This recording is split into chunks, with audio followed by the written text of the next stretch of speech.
What is up, everybody? I am Andrew Cooper of Fantasy Alarm, joined here with my good buddy Jeff Paur of RT Sports. We're here on the Better Sports Network, and we're bringing you guys a special treat as we kick off fantasy football season, a high stakes draft, $2,000 buy-in league. Jeff Paur of RT Sports with me, giving everybody a little peek behind the curtain into a world they might not get to witness, right, Jeff? I mean, these leagues are no joke, huh? Yeah, no joke. A lot of money you got to put up to get in these, and it's always interesting to see what these guys do. And as you see on the board, there's already been a curveball thrown our way, a little surprising, but it's fun to watch these for sure, Coop. It's just a lot of fun because these guys are putting up a lot of money, and they want to show everybody that they're the best out there. So should be a lot of fun tonight. A lot of dough. Just to get you guys up to speed, this one, we've done this previously on a regular. Yeah, it's hard to say regular, Jeff, when you're talking about $2,000 buy-in leagues. But the last one was a regular PPR league. This one, Superflex league. So the settings for this one, no kicker, no defense. The other one was, your normal PPR with kicker, defense, 9 starters. This one's 9 starters, but you start 1 quarterback, 2 running backs, 3 wide receivers, 1 tight end. Then you have a flex, which is a QB, running back, tight end, and a super flex, which is the RB, wide receiver, tight end, QB spot. So you can start 2 total QBs in this league. And that's why I got like Patrick Mahomes going at 1 there. Pretty interesting. And then Justin Jefferson. Usually you see a lot of QBs, first 5, 6, sometimes 7 or 8 picks. But this guy likes JJ, Jeff. What do you think? In a 2 QB league, can you afford to take JJ there? Yeah, like I said earlier, I misspoke there. I forgot this was a super flex as I was introducing this. So obviously Mahomes is the first overall pick. But yeah, I agree with you, Coop. I'm not sure I take Jefferson there. I just think there's more value going Josh Allen or Jalen Hurts, whoever you like second. I'm just going that way personally. I'll let Jefferson slide a little longer. I think maybe after those top, we all know there's like a tier of like 7 of those elite guys we really like. Maybe after those guys go, I might start thinking about going Jefferson or Christian McCaffrey, whoever you have first off the board. Right. I'm fully with you, man. Because the thing is, the people that don't take quarterbacks, in my experience, again, I'm excited to see what these guys do. These guys willing to put up the big money. But in my experience, even the teams that at the end of the first round, that take the Christian McCaffreys and the Jamar Chases, they circle back and take a QB in the next round. So you're easily, I mean, it's fairly rare to see a team not take a QB, but it does happen.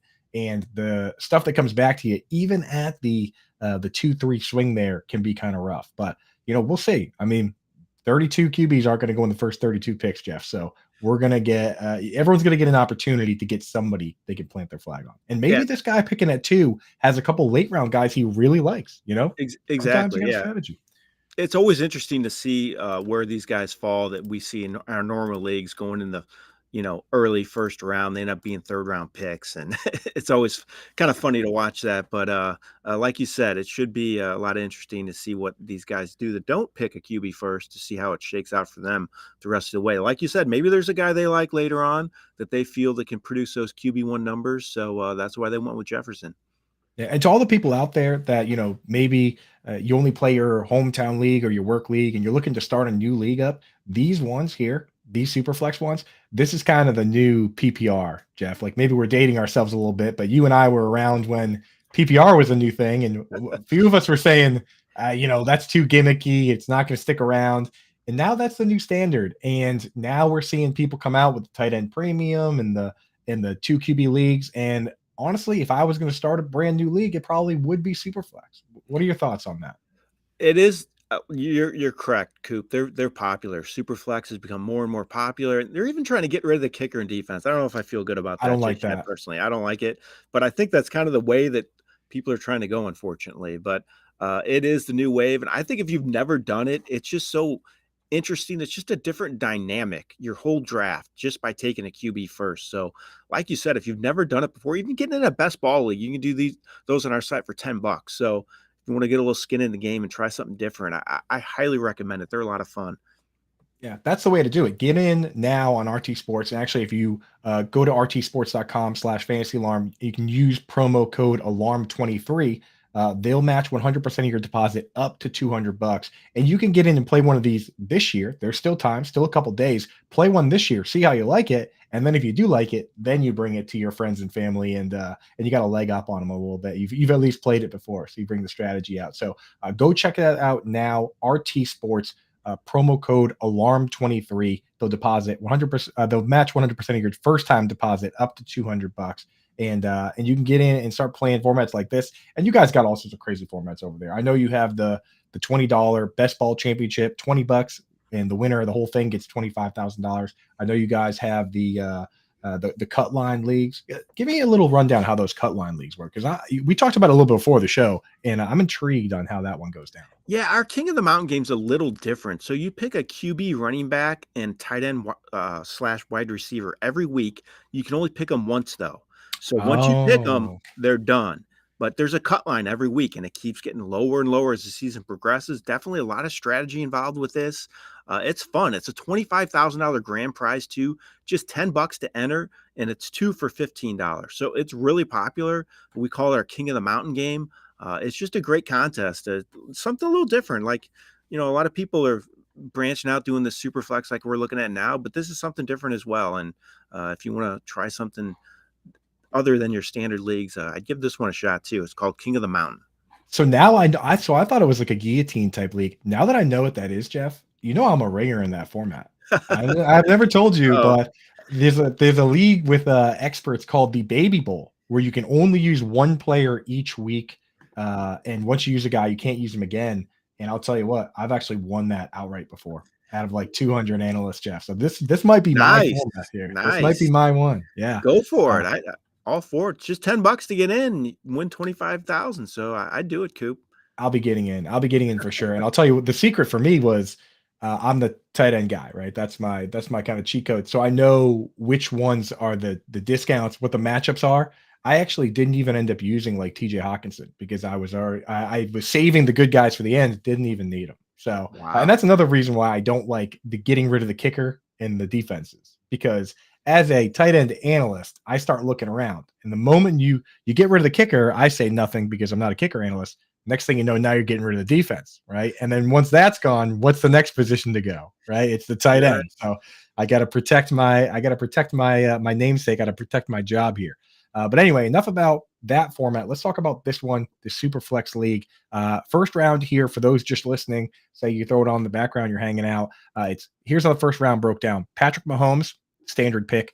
Justin Jefferson at 2, a little surprising, but I mean, it's never crazy to take Justin Jefferson. He's that good. Josh Allen, Jalen Hurts, Joe Burrow, that's a little more chalk. Jamar Chase off the board at 6, that's interesting. Lamar Jackson at 7. Then you have Bijan Robinson, first RB off the board. Not how I have it ranked, but Britt Flynn from Fantasy Alarm, very sharp analyst who was on with us last time we did one of these. That's how she has it ranked. So again, it's not crazy to me.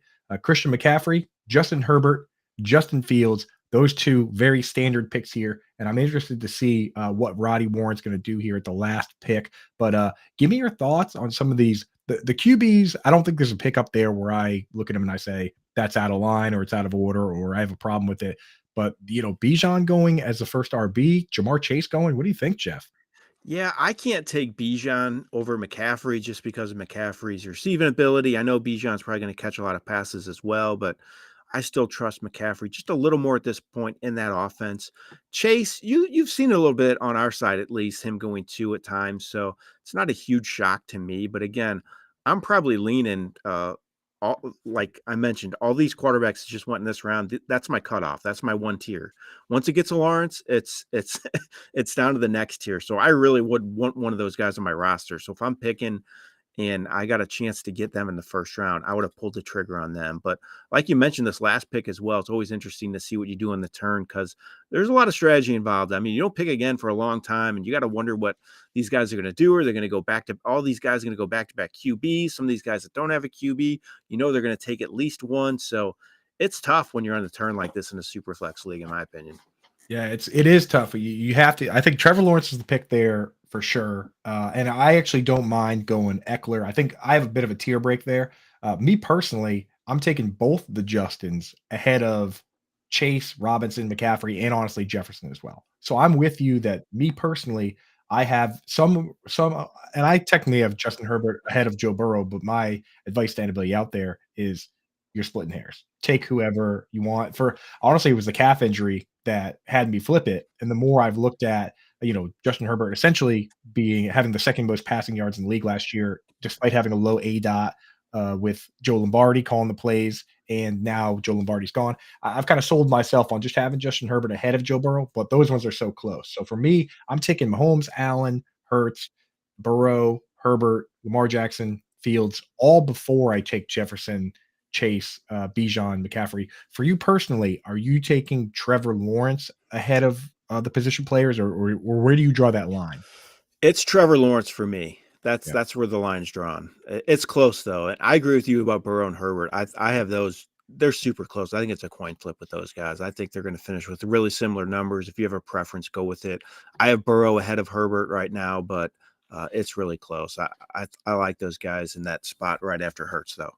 Yeah. Now for you, I guess when we're breaking this down, again, splitting hairs, but if you with certain guys at this top level, if you rank one guy just a couple spots higher, you're going to get him in every draft, and you rule yourself out on so many guys. Like we all kind of like CeeDee Lamb, right? If you rank CeeDee Lamb as your wide receiver 2, you're going to have him in every draft. It's that close. Where if you just move him up just that much, it's huge from wide receiver 5 to 2. So for some of these guys, like for instance, are you taking Burrow and Herbert ahead of Lamar Jackson and Fields, or do you like the mobile QBs? And for those listening, the scoring format for this, it's 4-point passing touchdowns here, 6-point rushing.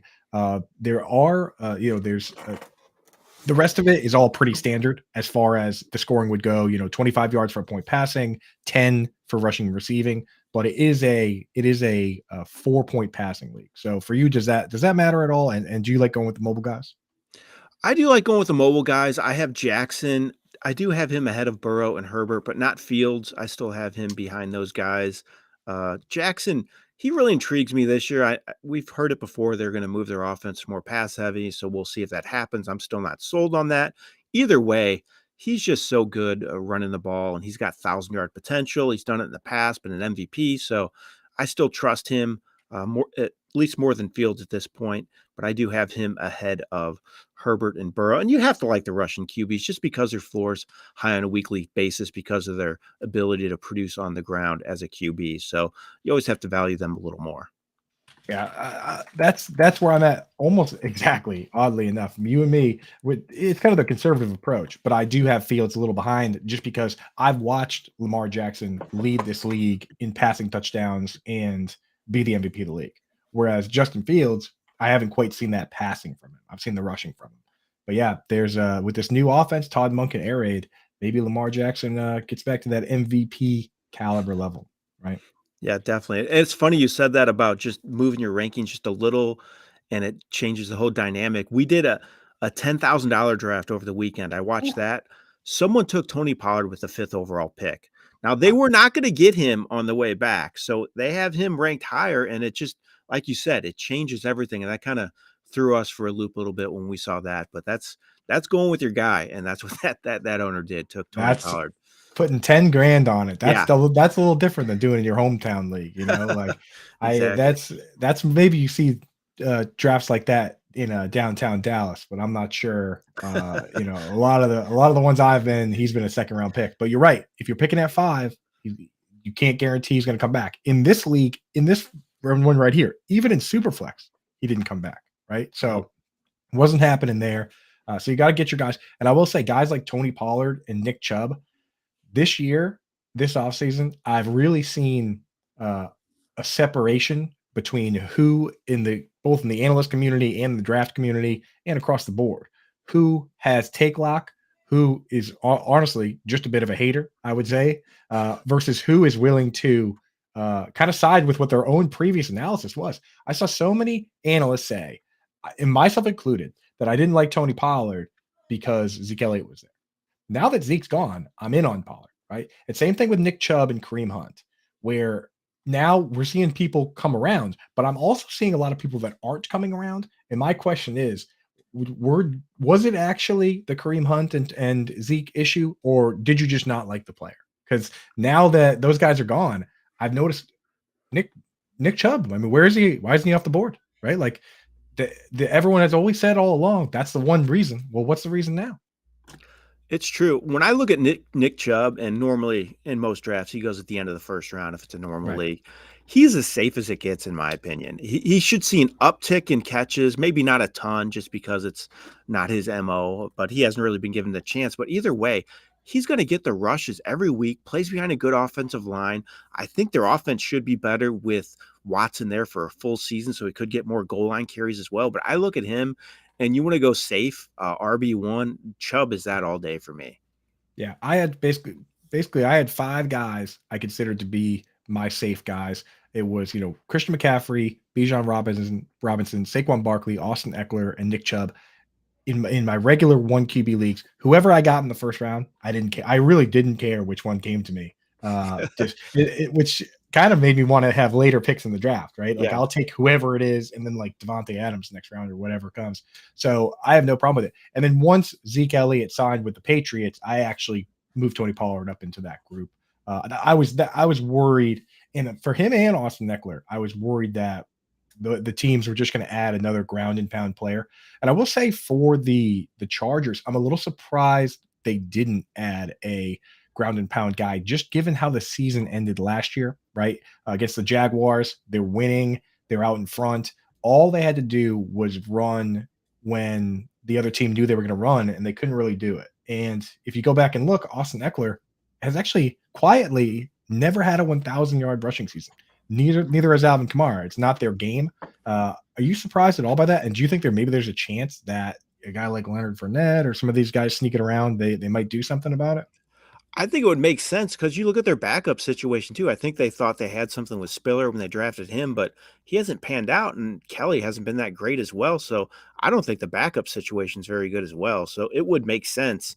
I thought an Elliott signing would have been a good one for the Chargers for sure, but who knows? And I'll tell you right now, Coop, if you look at this second round, I would have never in a million years said there's going to be 1 QB taken in the second round. Superflex. Holy cow. They did it on purpose to make us look stupid, Jeff. They absolutely did it on purpose to make us look dumb here, because we said it was going to happen and then it totally didn't. So here's the second round. Again, if you're just kind of hanging out listening, the guy at the swing took Trevor Lawrence, and then he started with Austin Eckler, and coming back, Saquon Barkley, Tyreek Hill.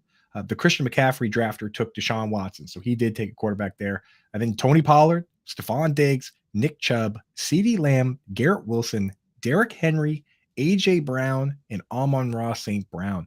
So there's 3 teams right now that do not have a quarterback yet: a Justin Jefferson, A.J. Brown team, a Jamar Chase, Nick Chubb team, and a Bijan Robinson, Tony Pollard team. I know you and I typically wouldn't draft a team like this, but of those 3, which one are you feeling best about? Ooh, man, Jefferson Brown, that's some combo. Chase and Chubb's good too. Yeah. Man, I guess Chase and Chubb just because I was talking up Chubb earlier, but I think you can't fault many of those duos there. Those are all pretty good. Who do you got? I like the Bijan Pollard team, just because if I'm gonna take a position that's not quarterback, I want to get some scarcity. I've played a lot of these drafts, and I know you have to start 3 wide receivers here, which really does give a little more juice to the wideouts. But I've done a lot of these, and when you put the super flex in there, when you put the tight end premium in there, and this one is not tight end premium, but when you do those specific types of formats, that's the position that I feel like I get the best value on later. I feel like in the 9th, 10th round, and we'll see here, because we were wrong about the second round, but we'll see what comes back. But I feel much better about what's there. Just to give you guys a quick update, the guy that took Mahomes at 1 and Amon-Ra St. Brown, he made the play on Travis Kelce here. The big news today was that Travis Kelce tweaked the knee, hyperextended the knee. It's not ACL related from what I've heard. Might be PCL. The word is that he might not play this week, and we'll have to see what the long-term outcome is. So no, obviously not good news here, but if he can get away with it, that's a pairing that you don't usually get in a draft like this, right, Jeff? Yeah, I was really intrigued to see where he went. That was one of my things I wrote down for the draft. I want to see where Kelsey goes. First draft I've seen since the news broke, but you're right. I mean, if he just misses a game or two and you can tread water while that happens, that's quite a combo to have to start your drafts in a super flex league for sure. Yeah, we'll have to circle back and look at some regular leagues, because I think in this particular one, the idea of taking Mahomes at 1, it's real tough to let Kelsey go by, Yeah. whereas in a single QB league, Kelsey's typically the first one off the board of the two of them. So, it could push him down farther. But I think, that's something to think about, where Kelsey and Mahomes, two great players. If you do take Patrick Mahomes, the temptation to take Travis Kelsey, even with the injury news, it's too strong. So I don't think Kelsey really, as long as Mahomes is going in the second or third round, I don't think Kelsey can go much farther than the fourth or fifth, right? Yeah, I agree. I don't think he's going to fall too much farther than that. Not with the news it broke. I mean, it doesn't sound like you said. It sounded like they said that ACL was still intact. So Right. hopefully he just misses a game or two. I'm really intrigued at this point too, as well, with this second team that we mentioned, Jefferson and Brown. Now they took Devontae Adams, so 3 premium receivers, but you have 10 picks behind you, and then they're going to come back. So it's 20 picks until he picks again without a QB in a super flex league. He's Man, I got it. don't know. I don't know if I can do that. He's got somebody. He's got somebody in his back pocket, I bet. And you and I, the people that haven't watched it, if you want to watch a single QB league, we have one right on this channel. It was you, me, and Britt Flynn, and in that one, we watched a guy wait until. I mean, that one was crazy because he didn't take a quarterback until the 13th, 14th round, and then he took 3 in a row. So, and he got, in that one, he got Aaron Rodgers, he got, I believe, Brock Purdy as well. So again, in single QB, it's possible. But in this one, just based on the way the second round went, there'll be some guys there. So if you have one ringer, right? Like if you really love Brock Purdy or you really love, I don't know, Mac Jones, then you can play this game a little bit, right? You can say, hey, I'm gonna load up on best talent available, and then I'll grab whoever's there from the middle range, Jared Goff or Kirk Cousins, and then I'll get my guy, and if you're right, it could pay off big, right?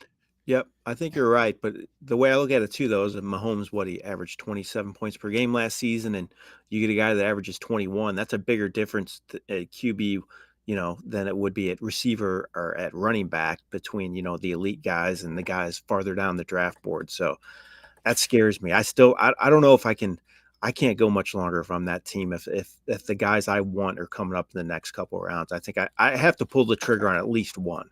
Right. Yeah. And that's the thing, your team looks so good right now when you're drafting them. And honestly, when I do these, my brain, I have my reptilian brain just can't wrap my head around like the quarterbacks and stuff until I set my lineup. Then when when the draft is done and I set my lineup and I'm sitting there with, Justin Herbert and Deshaun Watson, then and the matchup shows up next to the other guy's team, that's when I feel good about it. But in these drafts right now, like he's looking at his team with Jefferson, AJ Brown, Devontae Adams, he's probably feeling great. Let's see how he feels once later on when his starting 2 quarterbacks are, Goff and Adam. Well, again, we'll have to see. I'll tell you what, a couple of these teams are willing to go a bit of a quote unquote hero QB here, where no one's really taken a second. No one has taken a second QB yet. Yeah. We do not have a second QB off the board, which is just shocking to me because I've done a lot of super flex leagues this year and I have not seen that yet after 2 rounds, or after we're almost through 3, halfway through 3 rounds, and still not one team with 2 QBs. They're and honestly, they're kind of bailing out these teams. Like this guy, they are right here, slam dunk in here. If he takes a QB here, like a Tua or somebody like that, man. They're kind of getting bailed out, so we'll see. There he goes, Daniel Jones. So if you were drafting in that spot, taking a QB, is Daniel Jones the guy you would have taken, or do you have it ranked differently? I do not have him ranked right there. Let me take a look. I'd probably either go Prescott or Kirk Cousins in that spot if I had to pick. I think it's close call. I mean, you can make a case for Jones, definitely, though. I think just because of his rushing ability and that offense kind of being on the rise with Dable, doing a good job with that team last year. I worry about the receivers, obviously, but still they have Darren Waller, imaginative head coach. So I don't think you can fault that pick too much. I think there's a lot of similar options at that point, but I probably would have leaned Cousins or Prescott. Yeah, and I've been kind of one thing I do like to use, and this some advice for folks out there is I'll use the gambling and prop bet market to kind of help not make my rankings based on them, but gauge where the experts of all experts are on this stuff, and gauge where the market is and the sentiment is. So I'll go around and take a look. I'll say, hey, Daniel Jones, ran for 700 yards last year. Let's see where the books have it, right? Let's see where the Vegas is saying. And I got to say, Jeff, a lot of the books are saying they have him set at 575, 600 yards. I mean, I'll take that all day long. Yep. I'll take it all day. So they're saying Daniel Jones 700 yards, not a fluke. That he is a dare I say rushing QB. There's some guys are mobile QBs. Daniel Jones perhaps a rushing QB where there's a difference there. So interesting to say the least. And some interesting picks here. Kirk Cousins and Aaron Rodgers off the board before a couple guys you and I both like. You mentioned Dak Prescott. I mentioned Tua. Kind of wild. Let's see if the Tyreek Hill drafter takes Tua here in this part. Justin Herbert, Tyreek Hill, Tua would be a nice super flex start, would it not? Yeah, I agree. And then he could probably still get a really good running back on the way back if he wanted to, or go receiver again. I would like that start. And I think we're going to see more teams take their second QBs here coming up, at least on the way back in round 4. I'm anxious to see what's left for team 2 there when he comes to pick.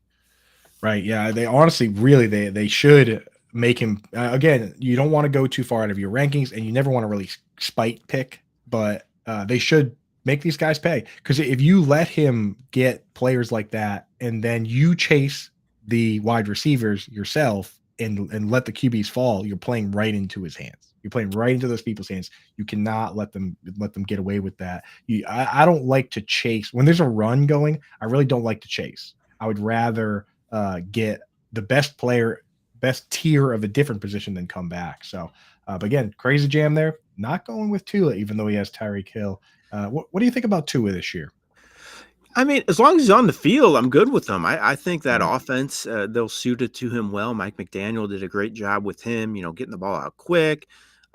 I do think he lacks a little arm strength, but I think he showed last year that he still can get throw some good deep balls. So I think that might be overblown a little bit at times with Tua, pushing the ball down the field. But as long as he's upright and he's not taking hits, and it looked encouraging seeing him take some of those hits in the preseason as well, seeing how he's rolling, trying to avoid contact with his head. So that's a positive for him.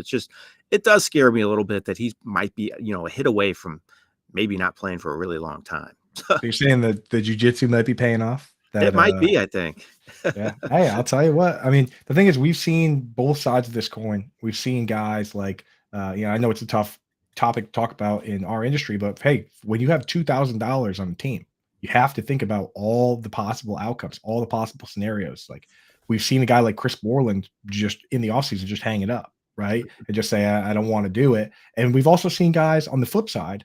I've seen Devontae Adams get 3 concussions in a very short span, and everyone was worried about whether, the whole situation. And then since then, he's been nothing but a super mega star, right? Like Brandon Cooks, same thing, where people were like, how long is he going to play? Can he keep it up? Well, turns out that he can play for a very long time and have a lot of 1,000-yard seasons. So for me personally, in a $2,000 league, maybe that's where you have a little pause, but I'm not really fading them. I'm not really fading Tua over trying to project injuries or predict injuries that haven't happened yet.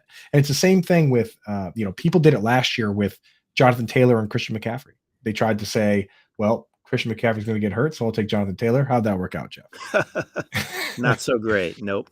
Not so great. So same thing with I personally, like I said, a tight end guy with a guy like Darren Waller. He's healthy right now. And I know he's had some injury issues, but all offseason people were drafting George Kittle ahead. And I was saying, well, if you're fading one guy because you think he might get hurt, what about this guy who's missed games 4 years in a row? Are you going to fade that guy? And they were like, no, George Kittle, blah, blah, blah. Well, Kittle's already actually hurt right now. So maybe, in my opinion, the way I look at it is I try not to fade currently healthy players because they might get hurt if anything, maybe use it as a tiebreaker. But personally, playing the game of Dr. Fortune Teller, I've never been particularly good at it, Jeff. So I'm just going to leave that one up to, maybe if somebody like Edwin Porras, right, like a injury expert, fantasy expert, if he comes out and says that he sees something, then I'm like, okay, maybe this guy's actually hurt, but I just can't play the guessing game. I can't play the guessing game, Jeff. What about you? Are you? I think it's it's a really fair point, Coop. But I think the main thing would be just I look at age more than anything, just because Right. I feel like, especially with running back, we know how that works, and even receivers, it seems like there's a sharp decline after they hit age 30. Kelsey's been an outlier at tight end, but I think age is probably more of a factor that I really examine more than anything else when it comes to these players. Truly, truly. And yeah, it's harder to bounce back. You get these accumulation injuries, right? So yeah, something to think about there. Third round is done here. As we mentioned, Travis Kelce came off the board. A guy I'm pretty high on, higher than the rest of the industry, is Devontae Adams, which me having to defend Devontae Adams this offseason seems crazy. Does it not, Jeff? Like, to be like, this guy's a good football player. It's so funny too. They're like, people come to me and they're like, "Oh, can Jimmy G throw the deep ball or whatever?" I'm like, "Have you seen like the reception perception route tree, or have you seen this guy play? There's not one route that Devontae Adams can't run. Whatever passes Jimmy G can throw, those are the routes that you have your mega star Devontae Adams run. Are they not? Like, Yeah, it's crazy to be like, oh, he can't throw the deep ball. Okay, name one route that Devontae Adams can't run. They'll I figure agree. it out. He is not just a deep ball threat. He does it all. He can, Right. run underneath. He can work out of the slot. He can work the sidelines. He can turn screen passes into big plays. He's a complete receiver, kind of like Jefferson.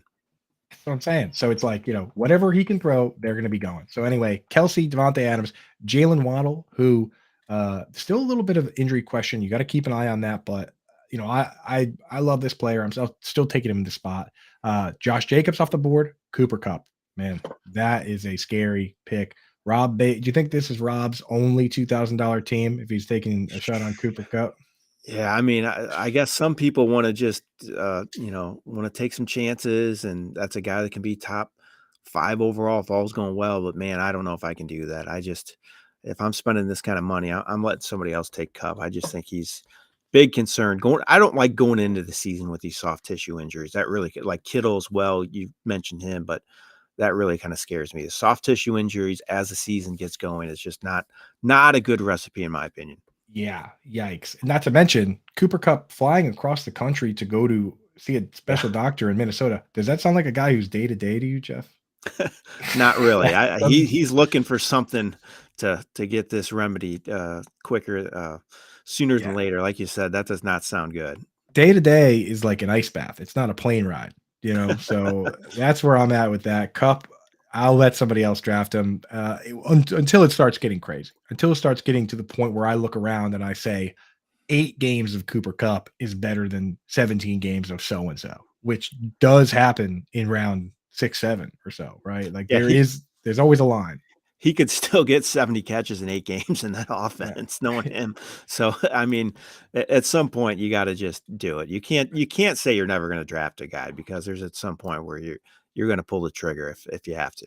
Yeah, he missed more than half the season last year, and he was a wide receiver too in fantasy Yep. football, that's crazy to me. I mean, if you take the half the season that Cooper Kupp had and the half the season that Keenan Allen had, you had the wide receiver 2 behind only Justin Jefferson. So you can make it happen. It's just less. It's not ideal. You got to piece it together and survive.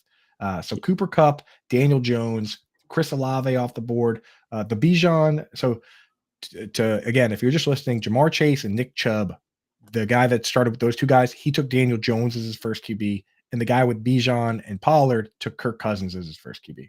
Then it went Aaron Rodgers, Devonta Smith, Travis Etienne, your guy Dak Prescott, and that rounds it out here. And I just want to note that I had mentioned the guy with Tyreek Hill should consider Tua with his pick there.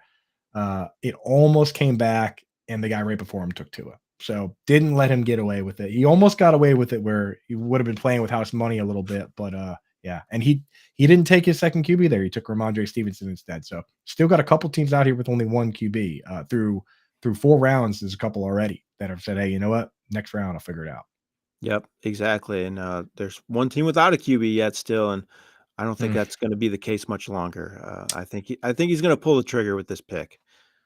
Yeah, I think he's got to. And there's some names here, man. There's some Yeah. names here. If he wants to play it really safe, I think probably the safest QB left is a guy like Jared Goff, right? Yep. Doesn't hurt. And I was just going to mention the high risk QB, Anthony Richardson. He That's who I goes. was thinking he might be thinking about Yeah. taking. That was my thought. Like, I feel like a lot of guys that wait on a QB want to get Anthony Richardson because they think he's going to be a top 10 fantasy quarterback this year. I don't know if I'm buying that, but I think that's what a lot of people like to take when they're waiting. Yeah, and I'll tell you what, if you're going to bet your whole season on something, it's an interesting bet. It's an interesting bet to say because in single QB, it's it's not that hard. You draft. I actually, Jeff, in my hometown league, my big hometown league, 14 team league, I took my first QB that I took was Anthony Richardson, and my first tight end I took was Dalton Kincaid, and I'm not starting either of them week one. Circled back. I circled back. I saw your face when I said that That's funny. double rookie. I circled back and I took Jared Goff. And then I circled back and I actually also took another rookie tight end, Sam Laporta.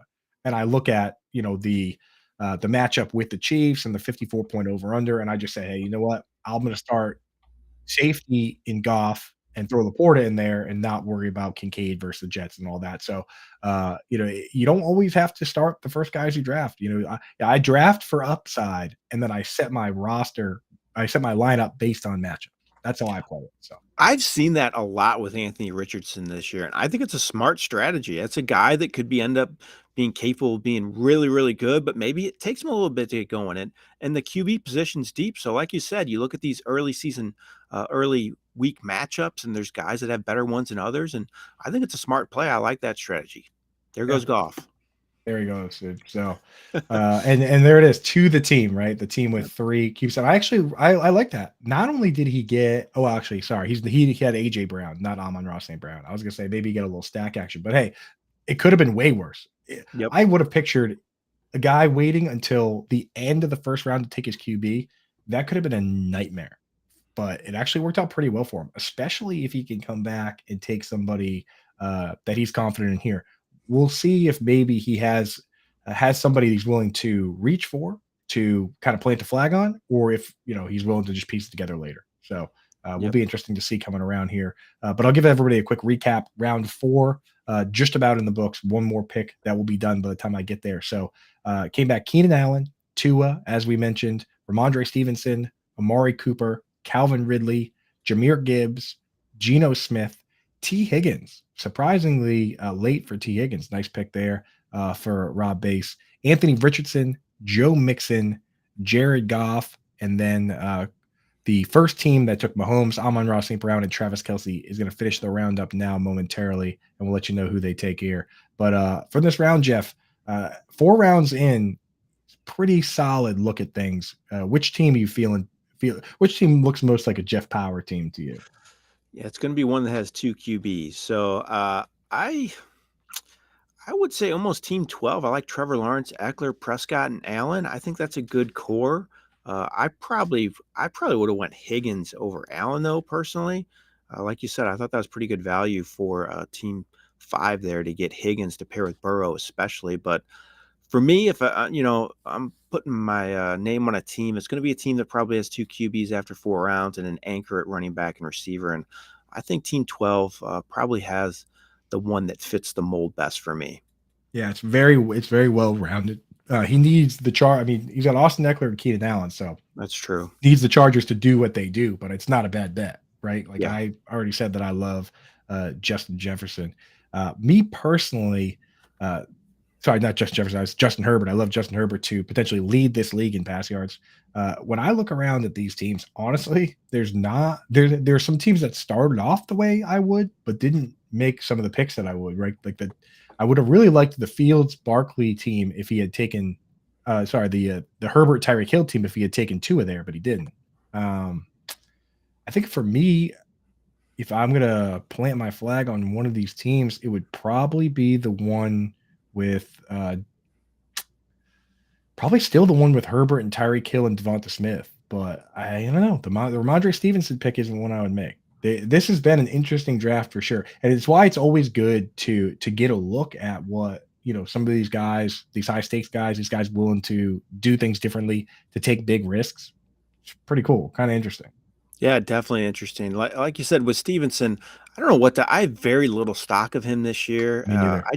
I'm concerned just with the lack of goal line work, probably with Elliott. But even before then, I don't know. I just didn't know if he was a fit to be an elite back. I didn't think he could repeat what he did last year. I think he'll get the catches, but not nearly as many. I think the offense might be a little more balanced because they actually have an offensive coordinator calling plays now. So Right. who knows what he's kind of doing. So I'm just not convinced on Stevenson. He's one of the players I have kind of avoiding. Yeah, it's funny that Matt Patricia was the offensive coordinator last year. And then did you see what his title is this year, Jeff? No, I did not. So the offensive coordinator for last year was retained by the team, and now he will be the senior defensive assistant. It's just crazy, man. So really, really, really interesting. But I digress, man. I'm a Patriots fan, and I'll tell you what. I agree with you that I don't think it's what the Patriots want to do. I don't think they want to have one back getting all the work. And last year, I don't think they actually wanted to do it. If you look at the first game, Ty Montgomery actually played more snaps in that game than Ramondre Stevenson, and he played 20 out of the backfield, and he had 4 targets. I truly think that if he didn't get hurt, then maybe that's how the season would have went. If you look at the history of Bill Belichick being with this team, he's never had a running back up until last year get 200 carries and 35 receptions. So I'm with you that I'm just not taking Ramondre here, especially because they went out and they went and got another guy. So I was even surprised today, being a Patriots fan, that you are, Coop, that Coach came out and was speaking well of Mac Jones. Did you hear that? I know you love to hear it. Yeah, you did. That was kind of out of the norm for Belichick there, but he was talking him up a little bit. So I'm kind of intrigued by that. What's Usually he only says nice things about the bad players on other teams, right? Like true. not even on our team, but he'll come out and, like, if there's a player on another team that everyone's dogging, he'll come out and talk for 20 minutes about why that player is actually amazing, right? Like that's his style. So yeah, seeing him say good things about our own players, besides Matthew Slater and the former Nick Folk, right? Like besides like That's funny. I watched him talk for a full 5 minutes about Nick Folk like a year ago. And my favorite part was that Belichick, you could tell he was mad at himself. Because he's like, Nick Folk taught me. He taught me a few things. I can't believe I didn't think of them myself. About certain stadiums where you kick the ball at certain heights and the wind hits it. He's like, you could see Belichick was like, I can't believe I didn't think of that. Like he was like disappointed in himself, but he was glowing about Nick Folk. So that's pretty pretty interesting stuff for those guys. But yeah, I could listen. Like I really hope that when he does hang him up, that he finds some way to share his knowledge in a way that will be entertaining to the rest of us, whether that's commentating or writing a book or doing something, because he's just a genius, right? He is fascinating to listen to. I don't know. Did you watch the coach special with Nick Saban that he did? I can't remember what that was called. I think it's on Netflix, but I have not. I haven't seen really, really, like, if you like to listen to him, you got to watch it. It's really both of them. Like, I was never a huge Nick Saban fan, to be quite honest with you, but I kind of had a different impression of him after watching those two together. It's really, really good. I'll check it out, man. I look at, because I love watching football nerds nerd out on football. I mean, that's my favorite thing to do. I love talking ball myself. So to watch something like that, I'll definitely have to get in there and look. But yeah, I mean, like just watching him do the top 100 all time players list and watching him talk about guys like Marion Motley, who I honestly, to be honest with you, I knew nothing about until hearing him, talk about him. So just cool stuff, man. So yeah, we're coming around on the end of the 5th round here. The team at the swing, they took DK Metcalf and then came back with Deebo Samuel.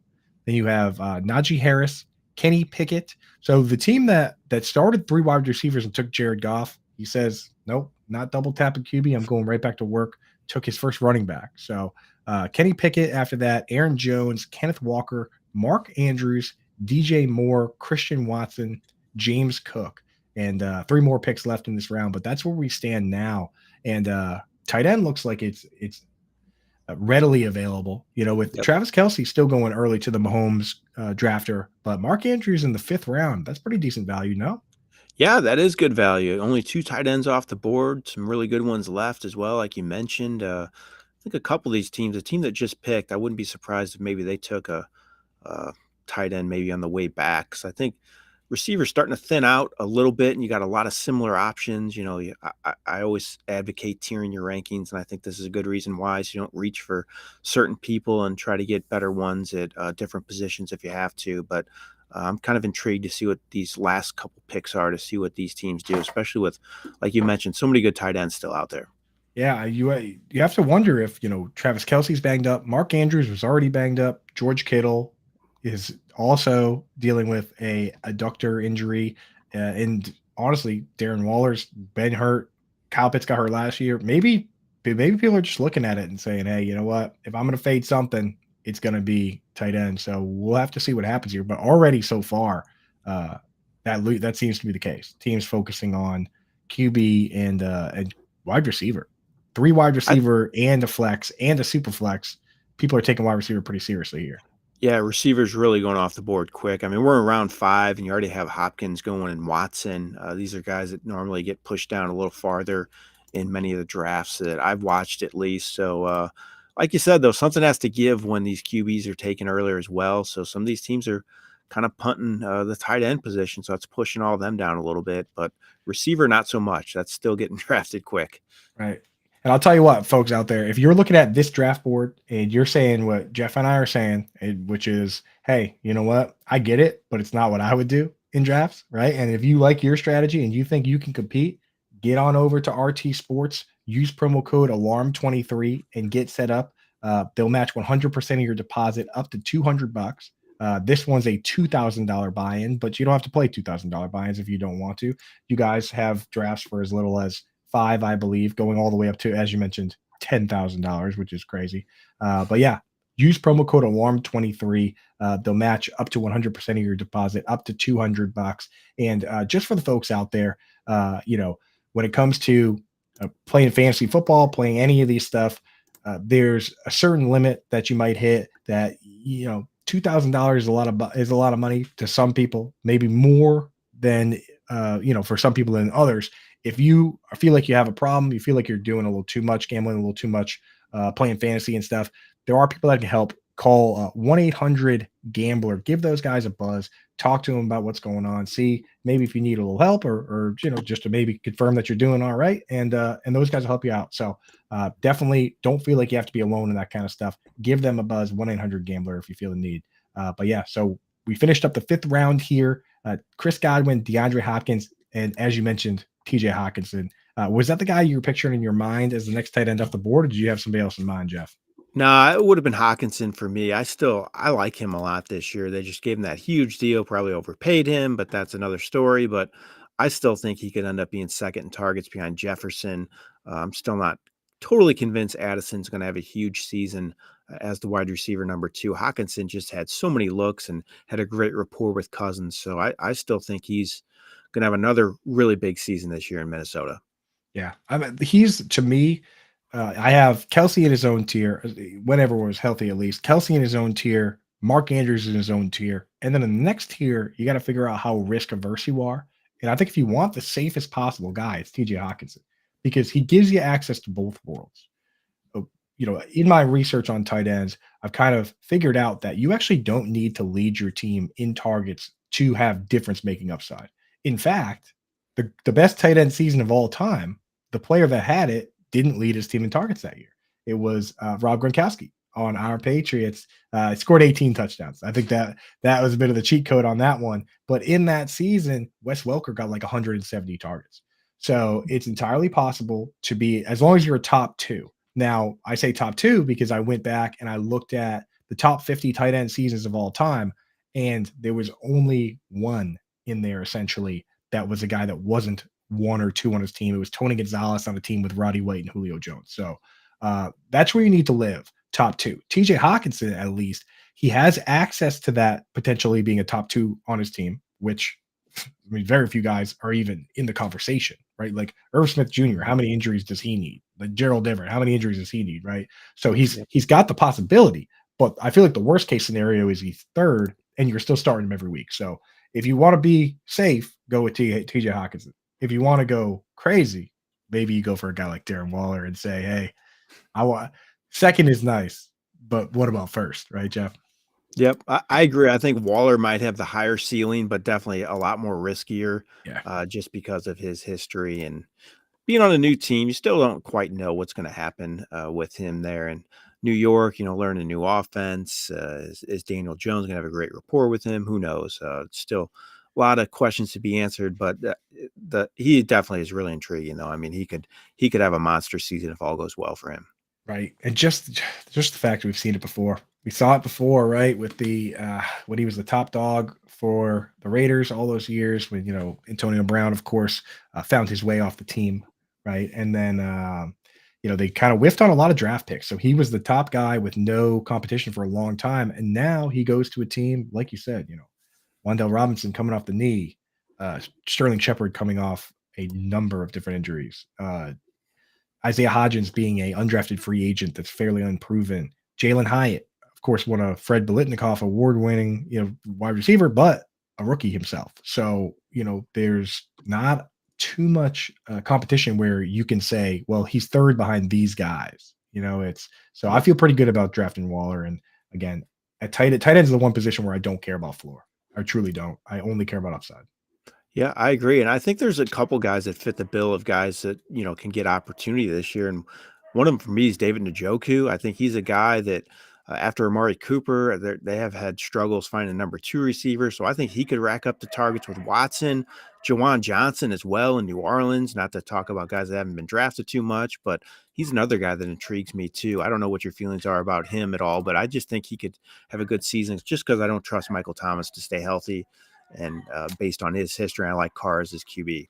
Right. I mean, again, I talked about the injuries and the health guys being healthy now and all that. But I mean, hey, if you're at a certain point, you have to say who's most likely to get hurt of the healthy guys. I mean, Michael Thomas with his history, he's got to be somewhere on that list, right? Guys like Raheem Mostert that have hurt every year. Yep. So I'm with you. But David Njoku for me, I mean, if we were going to pick a tight end to put in the dictionary next to the picture, if you're going to have a picture, right, that where they says tight end, I would just have like shirtless David Njoku there. Like that's the exact example, right? He's a monster. And again, after Amari Cooper, who knows? And for me personally, Jeff, I'll give you a little glimpse behind the paywall. All right. Over at fantasyalarm.com, I do the tight end. At Fantasy Alarm, we take DFS very seriously. We had a guy win $1 million last year, millionaire Mike. He bought a boat. We have guys win 200,000. We don't even retweet it if you win like $50,000. Like honestly, we got too many big winners over there. And one of the big secrets we have is that a lot of sites, they'll just have one person putting together lineups and they say, oh, here's my lineup and these are the guys I like. We have individual analysts looking at each position and scouring the position to give you the best, and then you could pull lineups from that. So I focus just on tight end. John and Pemba focuses just on quarterback. You're not going to get watered down analysis. You're going to get people taking it very seriously. So the glimpse behind the paywall is that's for Fantasy Alarm members. My article comes out Thursday on tight ends, and David Njoku is absolutely in there for DFS. 4,200 on DraftKings, and he's going up against the Bengals in what should be a shootout. And people forget the Bengals not only lost Jesse Bates, but they also lost Von Bell. So both of their starting safeties from last year, guys that played nearly 100% of the snaps, they're out this year. Brand new safeties. And that's where a guy like David Njoku, he gets loose down the middle with his size and speed. He could pull off some big chunk plays. So I'm feeling good about Njoku, definitely in week 1 lineups for sure. Yeah, he has a good early season schedule. I was looking at that because I am doing a guillotine league, which is new to me. So I was trying to examine early season schedule so I can stay in things. But that was one guy that I was kind of looking to target in that draft I have tomorrow night. So that should be interesting. I've never done a guillotine league, so that should be a new experience for me. They're crazy. I have one that I've done 2 years in a row. The first year I was too conservative. And then last year I flew a little too close to the sun, Jeff. I was I was drafting injured guys, suspended guys. It was just like, I kind of flipped it around where I was like, the first year I was like, I'm not taking any injured guys, I'm not taking any suspended guys.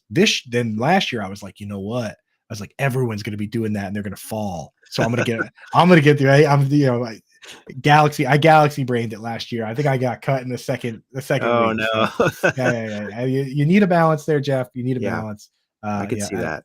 Yeah, and I see our producer Heavy T in the chat saying, "I've been drafting a lot of Sam Laporta because of you, Coop. Don't let me down." That's right. I got people dependent on me, Jeff, doing the yin yang tight end. And I'll tell you what, Heavy T, I'm usually the one that fades the rookie tight ends. This year, though, conditions are kind of perfect.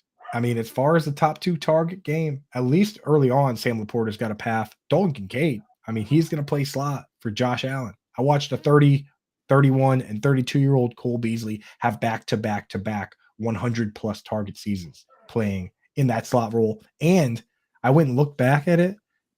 He didn't play more than 70% of the snaps in any of those seasons. Wasn't even a full-time player. So, yeah, give me Dalton Kincaid in the slot with Josh Allen all day long. I'm willing to take that risk because if you look at last year, tight end 7 to tight end 15, the difference between tight end 7 and 15 was 13 points in this format. That's it. It doesn't matter. The year before that, the difference between tight end 8 and tight end 11 was less than 1 point. That's why, Jeff, I say I don't care about floor at that particular position. All I care about is ceiling because there are tight ends that we can pick up off waivers and start lying all over the ground.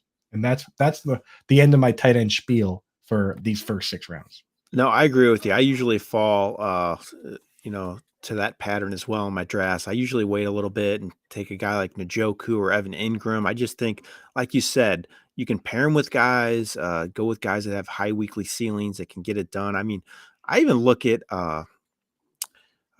Luke Musgrave with Green Bay, another rookie. I think he could have some big games too, just because their situation. I don't trust their receivers in Green Bay still with, Watson and Dobbs as their top 2 guys. I still think Musgrave could get some targets as well. So I think a lot of these rookies could be better than expected this year.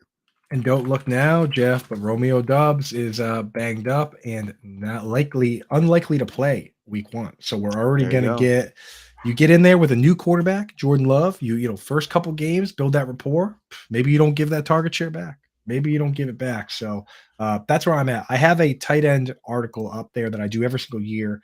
It's called Yin and Yang Tight End, and I update it every week. So today I sent it into the editors. It should be coming out this evening, hopefully this evening, if not first thing tomorrow, updating that. But the idea of the yin and yang tight end is if you wait on tight end to draft 2, you basically just pick a guy that you can start for the first couple weeks and not get absolutely clobbered, right? And then you take the highest risk, highest reward guy on the bench, and then hopefully he breaks out. So for instance, last year we were taking Zach Ertz. He was the best for the yin and yang tight end strategy since I've been doing this for 4 years. I've never had a better option than Zach Ertz last year because we had 6 games with a suspended DeAndre Hopkins. We had 6 games to start this guy and figure out what to do next. So, and for 6 games, he was the tight end 3. And then when Hopkins came back, the targets trickled down a little bit and then he got hurt. So he did his job though, right? And on the flip side, right, people always ask me, why don't I just draft the upside guy and start him? Well, if you do that, then sometimes what happens is you start Cole Kmet last year and he got zeros back-to-back for the first 2 weeks. So that's why we do the yin and yang. It's a little balanced approach to give us some upside. This year we're looking at waiting and taking guys like, if I take Evan Ingram or if I get good value on Evan Ingram or Pat Freiermuth or David Njoku, I start him week 1. We just talked about we love the matchup for Njoku. And then if possible, I throw it at Kincaid or a Chigakonkwo or Laporta on the bench and just hope I catch lightning in a bottle. And if I don't, I just start those guys for the rest of the year. So that's my move there. But enough on that strategy. We've got guys here drafting $2,000 teams on RT Sports. We're through 6 rounds. Here's a recap of round 6 for everybody if you're just kind of listening and hanging out.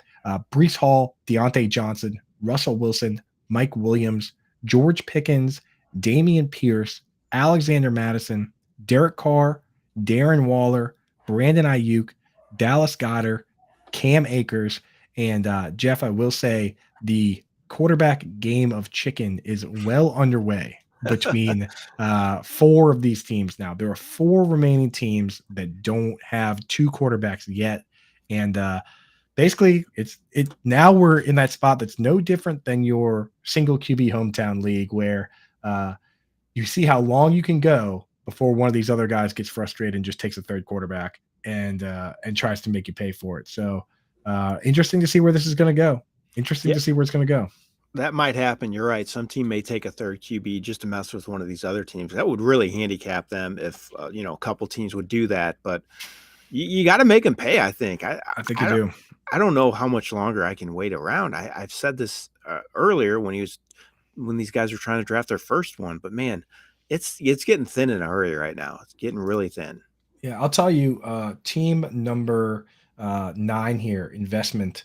He's in a position because the other teams with the 1 QB are down. Well, actually, he's right next to another guy. So the Riddler or investment here are in a unique position to double tap QB and really potentially hurt the guys at the end if they wanted to go 3. Like if your only QB was Kirk Cousins, if you take 2 guys here, you're not only setting yourself up to find that second QB every week or at least play matchups, but you're really hurting the teams at the end that only have 1. So it'll be interesting to see how it plays out. But I wanted to ask you about a couple of picks last round because these ones are interesting to me in that sometimes they go flipped. And I have my guy. I want to know which one you like better. And I'm talking about the Steelers wide receivers, Deontay Johnson and George Pickens. In this case, Deontay Johnson went 3 picks before Pickens. I mean, the hype around George Pickens is gotten wild with the highlights and everything. What are your thoughts on these 2 guys, and which one do you prefer if they're going to go with the same spot like they just did? So I feel like Johnson's finally getting some more respect, and he's moving up draft boards. I think earlier in the season you would get him not in a Superflex league, 8th, 9th round. So he's finally going a little earlier. I mean, I would take Johnson before Pickens personally. I think Pickens could be splashier, have maybe more big games, but overall, Johnson's going to be more consistent. And his touchdowns, that was just an aberration last year. It's not going to happen again. I mean, that offense is going to be better. He racks up a ton of targets on a weekly basis. I think he could push 100 catches, and he's not going to go without a touchdown if he does that. I mean, I think you can pencil him in for 5 to 6 at least, and hopefully he pushes that even higher. But you get 5 to 6 touchdowns and near 100 catches. That's a heck of a season right there. I'd take Johnson all day over Pickett. For sure. I'm fully with you on that. I'm glad. Dude, no, don't be sorry because it's been driving me nuts since they did that. When they drafted the Pickett and Pickens combo, it's just like, come on, give us a break as analysts. You know what I mean? Like, did they really have to do that? Come on now. Just messing with us. That's what I'm saying, dude. That's what I'm saying. It drives me wild. There's some of them where so little things like that as a writer or a commentator, especially as a writer, all the different spellings of certain names like Zach and Devonta, it's just can we get a uniform, please? It's just the old what is the Zach, whether it's an H or a K, is just something that I really need to sit down and remember which one is which. But I digress. I'll tell you what, I think that what it's going to end up looking like with Deontay Johnson and George Pickens is similar to what we have with Keenan Allen and Mike Williams, where Keenan Allen's the target guy, right? Deontay Johnson has 140 plus targets 3 years in a row.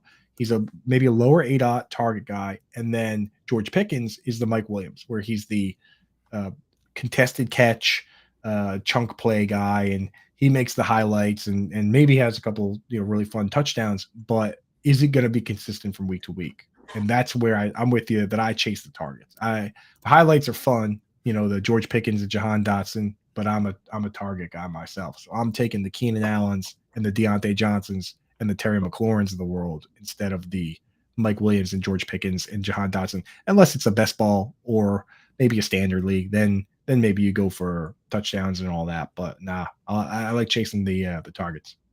Yeah, best ball leagues, you can take more chances, try to get those high upside guys, and you can get away with their bad weeks in that format where you don't have to start them every week. But like you said, I'm the same way. I'd rather go for the targets. Give me the consistency. Amon-Ra St. Brown's another guy I really like a lot this year because of that. I think he's going to have a monster season as well. So I like the target guys for sure. Yeah. So we're coming up on the end of the 7th round, and I'm gonna call this round, Jeff, the enough is enough round. Right.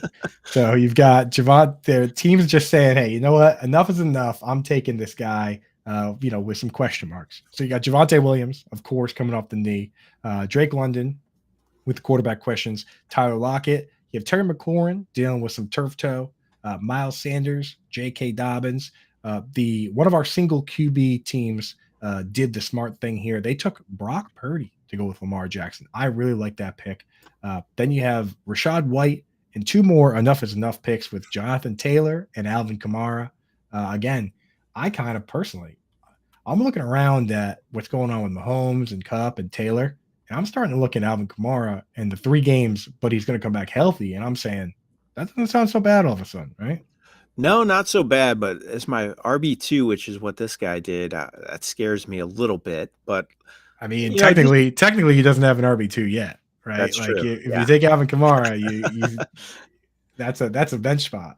Yep, exactly. I mean, Kamara is intriguing to me though, because he kind of faded down the stretch a little bit last year, but maybe the suspension's not a terrible thing for him to, be fresh for the whole season. He's getting older, has a lot of touches under his belt, so maybe that's not the worst thing in the world for him. I think the value's good for him at this spot though.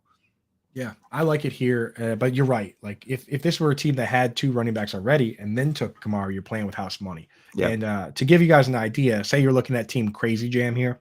It's not you start 9 in this league, but there's no kicker and no defense.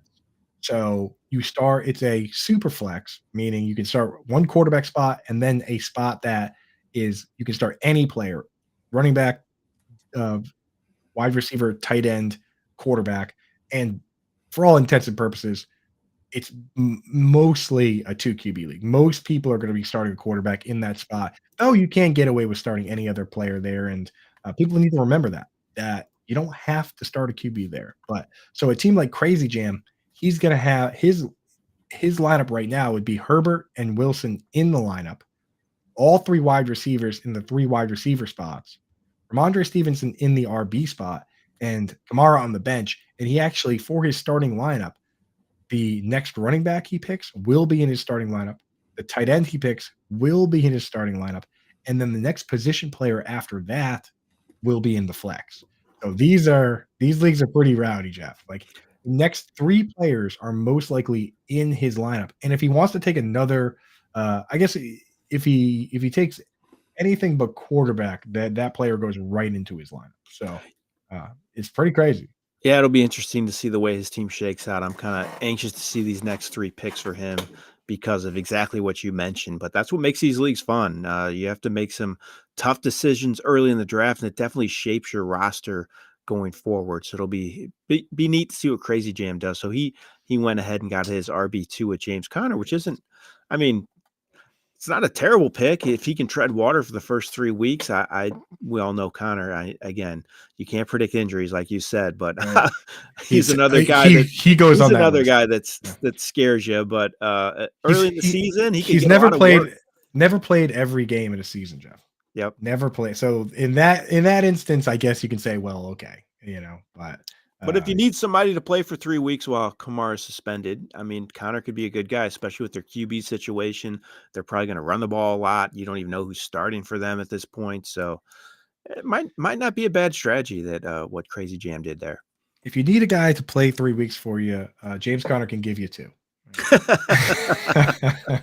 I shouldn't be saying that because I do have a lot of James Conner myself. So I take that back. I take that back. This is the year that James Conner puts it all together. And to your point, Jeff, we always try, I have a saying that, that Howard Bender and I like saying, which is that running is the luxury of the winning team.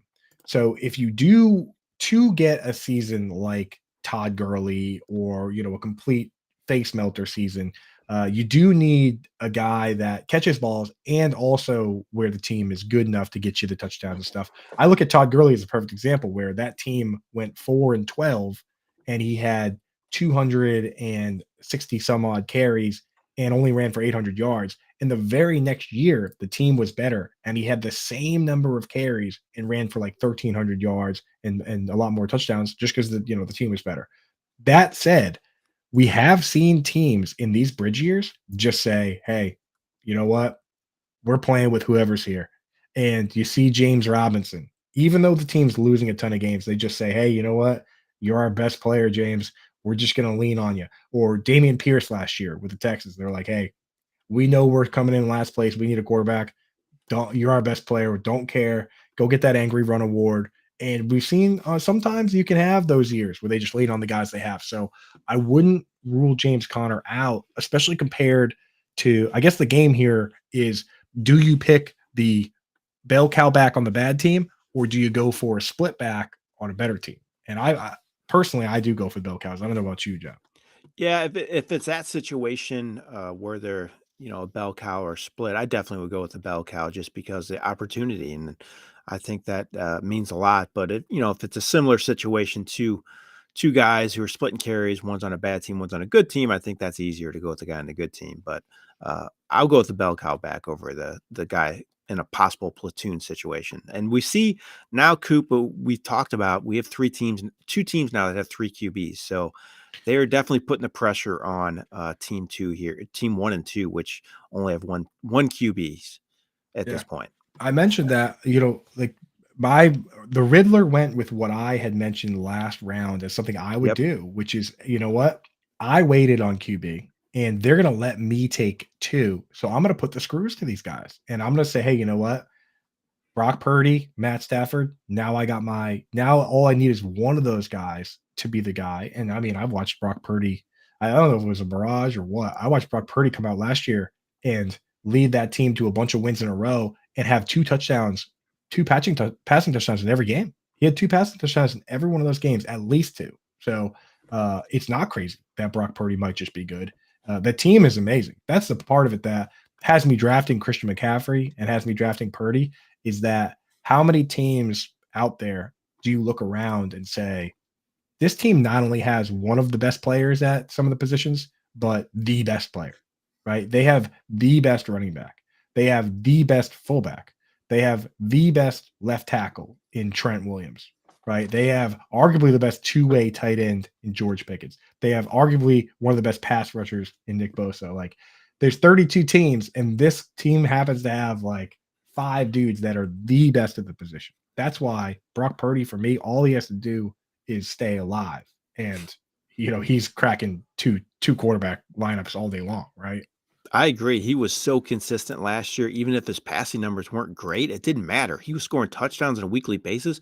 And you can't forget to mention, too, Deebo Samuel and Brandon Ayuk. I think they're two of the better receiver duo. That's one of the better receiver duos in all of football. I think Ayuk gets overlooked at times, but man, he had a big season last year. Apparently he's in great shape this year as well. And Samuel had a down year. He was kind of banged up last year. So I think that kind of played into it as well. So if he comes back healthy and you have those two as well, man, that's a potent offense. Like you said, they're one of the most talented teams in all of football. Definitely. Yeah, I guess you could say whatever it is, whatever position it is that Deebo plays, he's the best at it, right? Like, he's the best. Actually, I guess maybe Austin Eckler is the best at that position, but the hybrid. But like, whatever it is Deebo is, you could argue that he's the best at it. I mean, there's how many other guys are getting 5 targets and getting 3, 4, 5 carries? And I went back and looked at it. Even when Christian McCaffrey came back, he's getting a carry or 2 a game minimum. Mm-hmm. So the problem that I run into with Deebo and why I'm not really drafting him in this format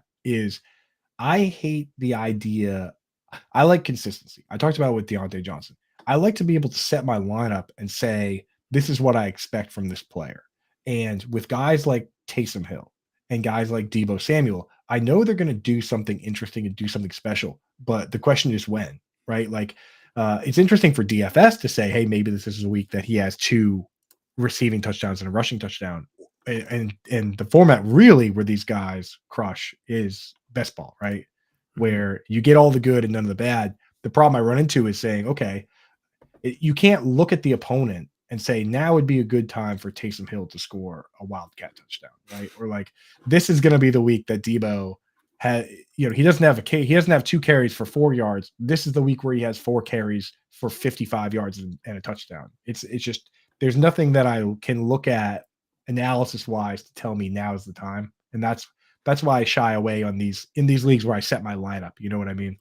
Yeah. And even if you I mean, if you end up drafting Samuel, you have to play him every week too. You have to. Hill at least is a guy you can platoon, but Samuel you got to play every week. And you're right, he can be scary, a little bit of a headache, disappearing at times. I'd rather go with the consistency as well.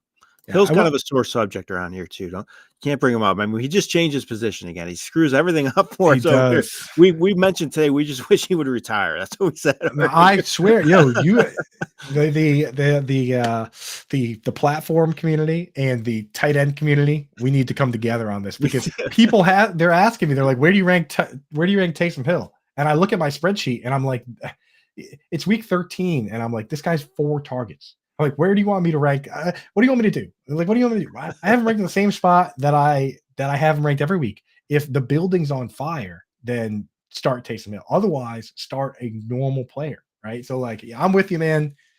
No more Taysom Hill. Get him out of here. Or the best suggestion I ever heard was treat him the way the DH is treated in fantasy baseball, and just designate him flex, and you could start him. Yeah. I like that. Yeah. So he's just the flex, just like you have the DH spot in fantasy baseball, and you can start anybody there, first baseman, second baseman, but you can only start DHs there. Make him the flex. And if you want to start him at the flex, go ahead, but you can't start him at quarterback, and you can't start him at tight end, and you can't start him at running back. Like, that's my solution to the problem. You can take that to the guys at RT Sports there. Yeah. Our solution may be too, we may be implementing this next year. I don't want to spill the beans, but let commissioners, decide some position spots, so then we can push it off on them, which would be nice. And but in these standard leagues, it would still be on us, though, unfortunately. Like in these money leagues, I should say. But in your commissioner leagues, we're hoping to implement it to where you can maybe change the position of a player. That'd be a nice wrinkle. I like that. Yeah. Dude. Until you get the emails from people being like, the commissioner of my league just changed it. Justin Jefferson.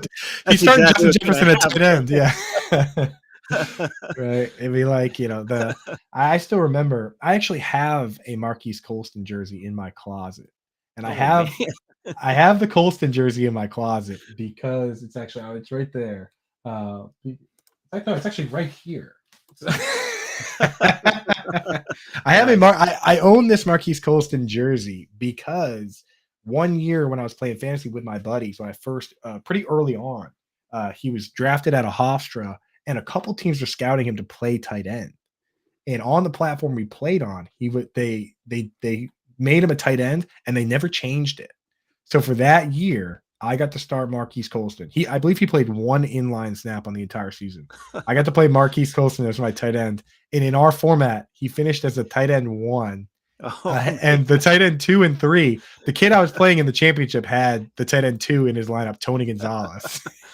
And the tight end 3 was like Antonio Gates. So I won the league, and I took the money that I won the league with, and I bought this just to rub it in my boy's face that Marquise Colston. Yeah. So that's my Colston story. Anyway, the story of this draft, the 8th round is now in the books. Christian Kirk, Evan Ingram, James Conner, as we mentioned, Jahan Dotson comes off, JSN, Matthew Stafford, Jordan Addison, Jordan Love. So Matthew Stafford and Jordan Love there, for those just listening, were the 2 teams taken as the 3rd quarterbacks for their team, with a couple teams at the end here only having 1 quarterback each. With Gabriel Davis after that, Sky Moore, Dalvin Cook, and then at the swing here are there's been 3 holdouts at quarterback. 2 of them said they're getting it done here. So the guy at the first pick, Patrick Mahomes owner, took Sam Howell and Mac Jones. And then the next guy at 2, who waited and took Jared Goff, he's got his second quarterback as well with Jimmy Garoppolo. When you look at those 2 teams that really push the envelope at quarterback, which one would you be more comfortable with of those 2 squads? I like the first one just a little more. I don't like either really running back situation much. Dalvin Cook is the number 2, scares me. Javonte Williams, Cam Akers is the 2 backs as well. But I mean, when you wait till round 6, something's got to give. But if I'm going with the number 2 QB, I think I'd rather have the Sam Howell, Mac Jones platoon situation than Jimmy Garoppolo. Yeah, I know. I'm with you 100%. And I'll say this. I mean, these guys definitely are willing to push the envelope, right? Especially like team 1 there with Javonte Williams, who could start out slow. Travis Kelce, who might not play this week, right? He Yep. could, and the thing is, when you take 3 quarterbacks like that, he has now drafted a bench player, where he hasn't actually filled his starting lineup yet. You're going to have 2 quarterbacks in there, and you're going to have all 3 of those wide receivers, and you're going to have both those running backs, and Travis Kelce, if he plays, but he actually still needs to draft his regular flex and possibly also a tight end. So yeah, and the next team, he's taking Dalvin Cook fresh off shoulder surgery as well. So these guys not scared to chase the upside. If they can survive, if a team like the first team, if they can survive the first couple weeks, that team could be really scary though. Yeah, I agree. Definitely tremendous ceiling going forward. A lot of high powered players on that team. I mean, I look at team 2 and I may have leaned like even Brian Robinson, even though I think Cook might have more potential through the course of the season. But if you need a number 2 and you have to wait so long, I mean, I know Robinson's not flashy, but at least he's going to start and likely get the goal line work. I might have leaned him over Cook personally, right? with that pick. And the thing is, if you're planning to try and piece it together off waivers, right, and you're going to try and be the big waiver guy, well, Brian Robinson, week 1, he's getting the Arizona Cardinals. Yep. And if we're going to talk about a guy that's the early down back on a team, you want him playing a team like the Cardinals, right? Like that team, they're losing on purpose. I think the last I checked, the over under was set at 4.5 in a 17 game season. And that might actually be a little too high. You know what I mean? Like they are trying to come in dead last, and the team that usually comes in last usually wins 1 or 2 games. I don't know if I have the stones myself to bet the under on a line like that, but that is, they're saying that team's going to be bad. Now, the quarterback situation, Jonathan Gannon has decided that it is a quote unquote competitive advantage to not name a quarterback on checking my calendar here Tuesday before the season starts on Thursday, their season on Sunday. I mean, what kind of a competitive advantage does he think he's going to get here? And I mean, does he even want to win games? The advantage is the other team having to play one of these guys. I mean, I don't know. I mean, what the heck? I don't know what advantage they think they're going to be getting. It's crazy. I don't get it. It's baffling to me. It's a strange situation. I mean, they have so much money tied up in Kyler Murray, and now it seems like they want to move on from him already. So it's just a bad situation in Arizona. Did you see the third curveball thrown in there? The players voted on captains this week, and you saw who was captain, right? I did. You're gonna have to refresh my memory. I remember reading the story, but I can't remember who it was. Kyler Murray. Oh, so yeah. The players, the Kyler Murray's camp says he's playing. I'm sure he wants to play and protect his job from Caleb Williams. And the rumors around the team are that he's not playing, and his teammates are saying whether he's playing or not, this guy's the leader of the team. So good start for Jonathan Gannon, I would say. Yeah, it seems like he really has that locker room. I saw those clips on Twitter too, where everybody was like ignoring him already, and it's not even a game into the season. Not a good situation. That speech was brought me a great deal of pain. Jonathan Gannon, I will say, I think he's a brilliant football mind, and at the very least, a great defensive coach, and will be a guy within this league for quite some time. Whether he's head coach material, that's why you bring him in to see. Like at the worst case scenario, he'll end up being a defensive coordinator somewhere. Sometimes guys, they don't pan out as coaches. I mean, like Wade Phillips tried a bunch of times, right? Like he was just a defensive coordinator, and he is was a great defensive coordinator. Chan Gailey, our Patriots, we're now seeing once again that Josh McDaniels might be better at offensive coordinator than he is at head coach. So we'll have to see. But you know what? I like to give him the benefit of doubt, right? We got to give him a chance. Yep, I agree. And somebody's been listening to us or at least you, Coop, because Dalton Kincaid just went before Kyle Pitts in the 9th round. You see that? That is wild, man. Yeah, that guy must follow me on Twitter. So, gang, baby. Let's go. I mean, I'm telling you, I've been doing this for a while now, and I've been doing the research on tight ends every single year, and I've got stats, proven stats that regardless of what you say of my opinion, the stats are the stats. Like every top 5 tight end in this format, this PPR format, has had either 90 targets or 10 touchdowns, and that's going back to 2003. So that's a 20-year stat. You need 90 targets or 10 touchdowns, right? And a lot of these other stats, I drop them because they're time tested and they're proven. That's not the top 2 target stat. That's not an opinion. Like, those are the numbers. So when I look for certain things and fade certain players, I do it for a reason. And I'm the one that fades the rookie tight ends. So if I'm in on Dalton Kincaid, there's math behind it. There's reasons behind it. And in this particular case, I'm in. It's incredibly rare. But people tell me that rookie tight ends can't do anything. Well, I just watched Kyle Pitts have a 1,000-yard season 2 years ago. It's like, did we forget that he had a 1,000-yard season? The only tight ends currently in the league that have ever had a 1,000-yard season are Travis Kelce, who didn't have a 1,000-yard season until he was 27 years old. Zach Ertz, he has one 1,000-yard season. It came when he was 28 years old. He needed 150 targets, right? Kyle Pitts had one just last year, the year before last, at 21 years old. Darren Waller, George Kittle, and Jimmy Graham, because Jimmy Graham technically is in the league and he's on the Saints. Those are the guys, man. Like, that's it, dude. Dallas Goedert never had a 1,000-yard season. TJ Hawkinson has never had a 1,000-yard season. Hunter Henry, like, go around. Evan Ingram, these guys never had a 1,000-yard season. Pat Freiermuth, but Kyle Pitts has done it, and he did it at 21 years old. Dalton Kincaid, there's a possibility if he's going to play the slot for Josh Allen, like Brandon Beane says, there's a possibility that he has the best fantasy rookie tight end season we've ever seen. There's a world where that happens, and I think we might be living in that world. That's all I have to say. That's all. And I think you're right with its usage too. Kincaid's going to be used different than most rookie tight ends if he's used out of the slot, and that's kind of how they used Pitts as a rookie as well. He wasn't as in line as much as some of these other guys. So I think you got to look to see how these guys are getting lined up, and I think it's a great call on Kincaid. I have a lot of stock on him as well, so I hope that you're right with that call. Right. It's him. In my opinion, what you have here is the setup is going to look it's going to look more like the Eagles with Dallas Goedert in line. That's going to be Dawson Knox, and Dalton Kincaid trying to be Zach Ertz out of the slot. Right. So the game for me is not it's not Kincaid versus Knox. In fact, I think now people, I hesitate to say this stuff on my Twitter because people don't understand where I'm coming from. But on a show like this, we could talk about it. I think it would actually be bad for Dalton Kincaid if Dawson Knox were to get hurt.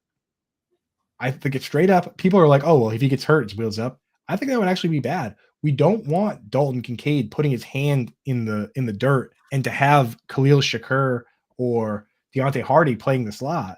We want our guy in the slot. We want the clunky guy in line to, hanging out over there. We want it to be Stephon Diggs, Gabe Davis, Dalton Kincaid. Those are the wide receivers. And one of those wide receivers I can start in the tight end spot for my fantasy league. Oh, yeah, wheels up, dude. And I'm willing to be wrong just for the upside. I'll chase the upside. So enough about Dalton Kincaid. Let me break down this round for you guys. Those just listening, round 9, Mac Jones, Jimmy G. We already talked about those two guys. Brian Robinson, David Montgomery off the board, George Kittle, Zay Flowers, DeAndre Swift. The big one you mentioned, Dalton Kincaid goes one pick before Kyle Pitts in the 9th round here. A couple teams taking their third quarterback here with Ryan Tannehill and CJ Stroud, and then Marquise Brown to wrap it up. So, a couple guys taking their third quarterback there. We talked so long though, we weren't able to hype up the last team taking their second quarterback. And they finally did. The team with Kirk Cousins takes Bryce Young. Going to have a rookie QB in his lineup. Jeff, what do you think about that? Yeah, I'd feel better if I had, Jalen Hurts or Josh Allen's my number one, but having Kirk Cousins, Bryce Young as your duo, that's scary. And that was a necessity pick at that point because, like you mentioned, there was two teams that took their third QB at the end of the 9th round. So there is not much left. He had to pull the trigger to get Young. Otherwise, he could have been left with who knows who. Yeah, it's crazy. Is the other part of it is that we talk about how you don't have to start because it's not 2 QB at Superflex. You don't have to start a quarterback, but he also drafted Jackson Smith and Jigba, who has a broken arm. And I don't know, is he playing? The reports are good that he's already out on the practice field and that he's looking good for week 1, so I think there is a possibility. Yeah, so he's either going to be starting a rookie fresh off a broken arm in that flex spot, or he's starting a rookie quarterback. I think I just start Bryce Young. What do you think? Yeah, I would just start Bryce Young. I mean, even if he, has a terrible game and ends up rushing for 50 yards, though, you're still getting double-digit points most likely, so it's Right. still better than Najigba getting you, 3 catches for 50 yards. Right. Exactly. So yeah, I'm there. So yeah, a lot of these.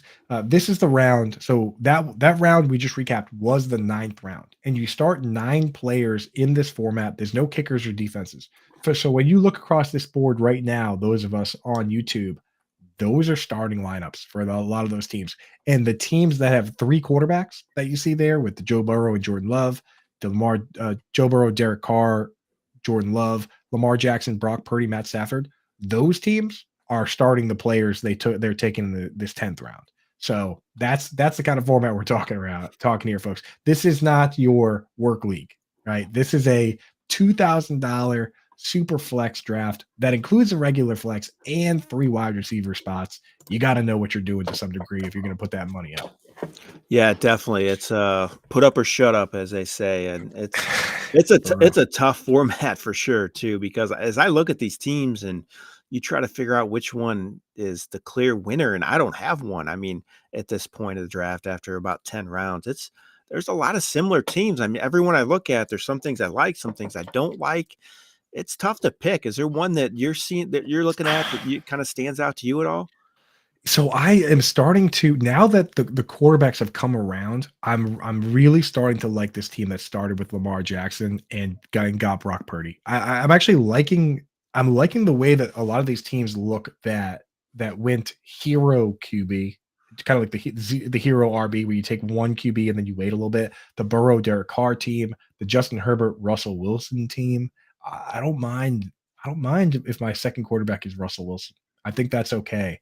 So yeah, now that we're fleshing these out, but I'm kind of with you, Jeff, that with drafts in general, I need to see like a couple more rounds because I like to not only like to see who you're starting, but how you use the next couple rounds to compensate for where you are weak, right? Yep. So for these teams, like right now, we're seeing it with we kind of criticized the team with Cam Akers and Javonte Williams. Well, I love Raheem Mostert. I'll start Raheem Mostert this week over Javonte Williams with going up against the Chargers, and there's a high scoring 50-point over under game, and Jeff Wilson started the season on IR. I'll throw Raheem Mostert right in the lineup. So you can't really criticize the first few rounds just yet until you see how they patch together, right? No, that's a fair point because I was looking at some of the teams. I'm like, oh, man, I don't love their number 2 running back, but if they end up getting somebody like Mostert, you just mentioned, or Khalil Herbert just went in around 10 as well. It's another guy I think is really good value later in drafts because he should get the 3 down work at least to start the year. So it's still to be this thing still to be sorted out a little bit before we can pick a winner just yet. For sure. And if folks out there watching this, if you're looking at this and you're like, this is crazy, either the fact that it's a $2,000 draft or that it's this, super flex format.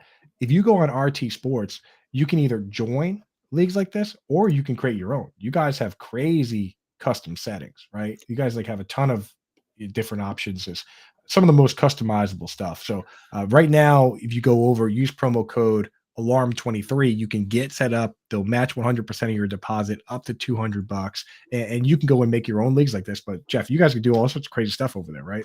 Yeah, definitely. I mean, our commissioner product's second to none, in my opinion. You can do all sorts of stuff there. But if you want to just create a league, you can do that as well. You can do your team size, you can do your roster size, you can do if you want to do super flex or PPR, you can do the amount of starters, you can do different scoring options, playoff options. You can design your own league, and then you can invite your friends if you want. And then if that doesn't fill, you can open it up to the public as well, and you can pick your draft time too. So it's a lot of fun. They're called Audible Fantasy Football. So if you do that, you can create a league on there and you can pick your different price points for that as well.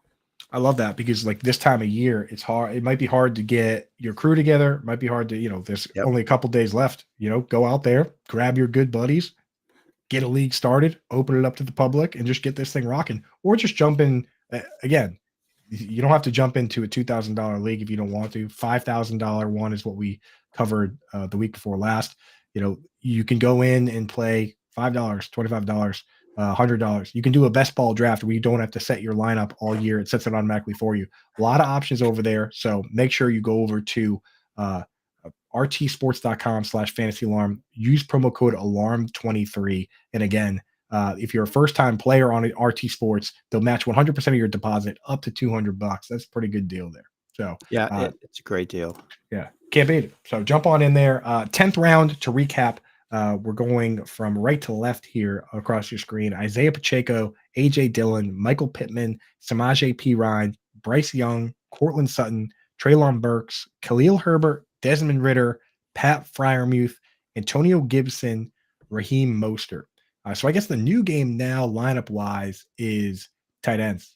Everyone's got two quarterbacks, right?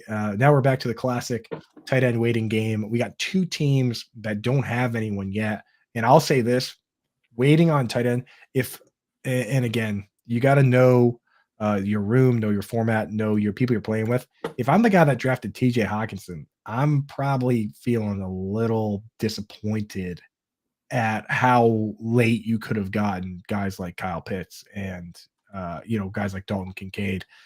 There has been some info on Kyle Pitts that trickled out a little bit, where beat writers have been saying he's going to be an inline tight end, and he might be fourth on the team in touches behind Drake London and Bijan and Tyler Algier. Even, I mean, that scares you a little bit. But I mean, are beat writers really that in tune with who's going to get touch totals? It's hard to say.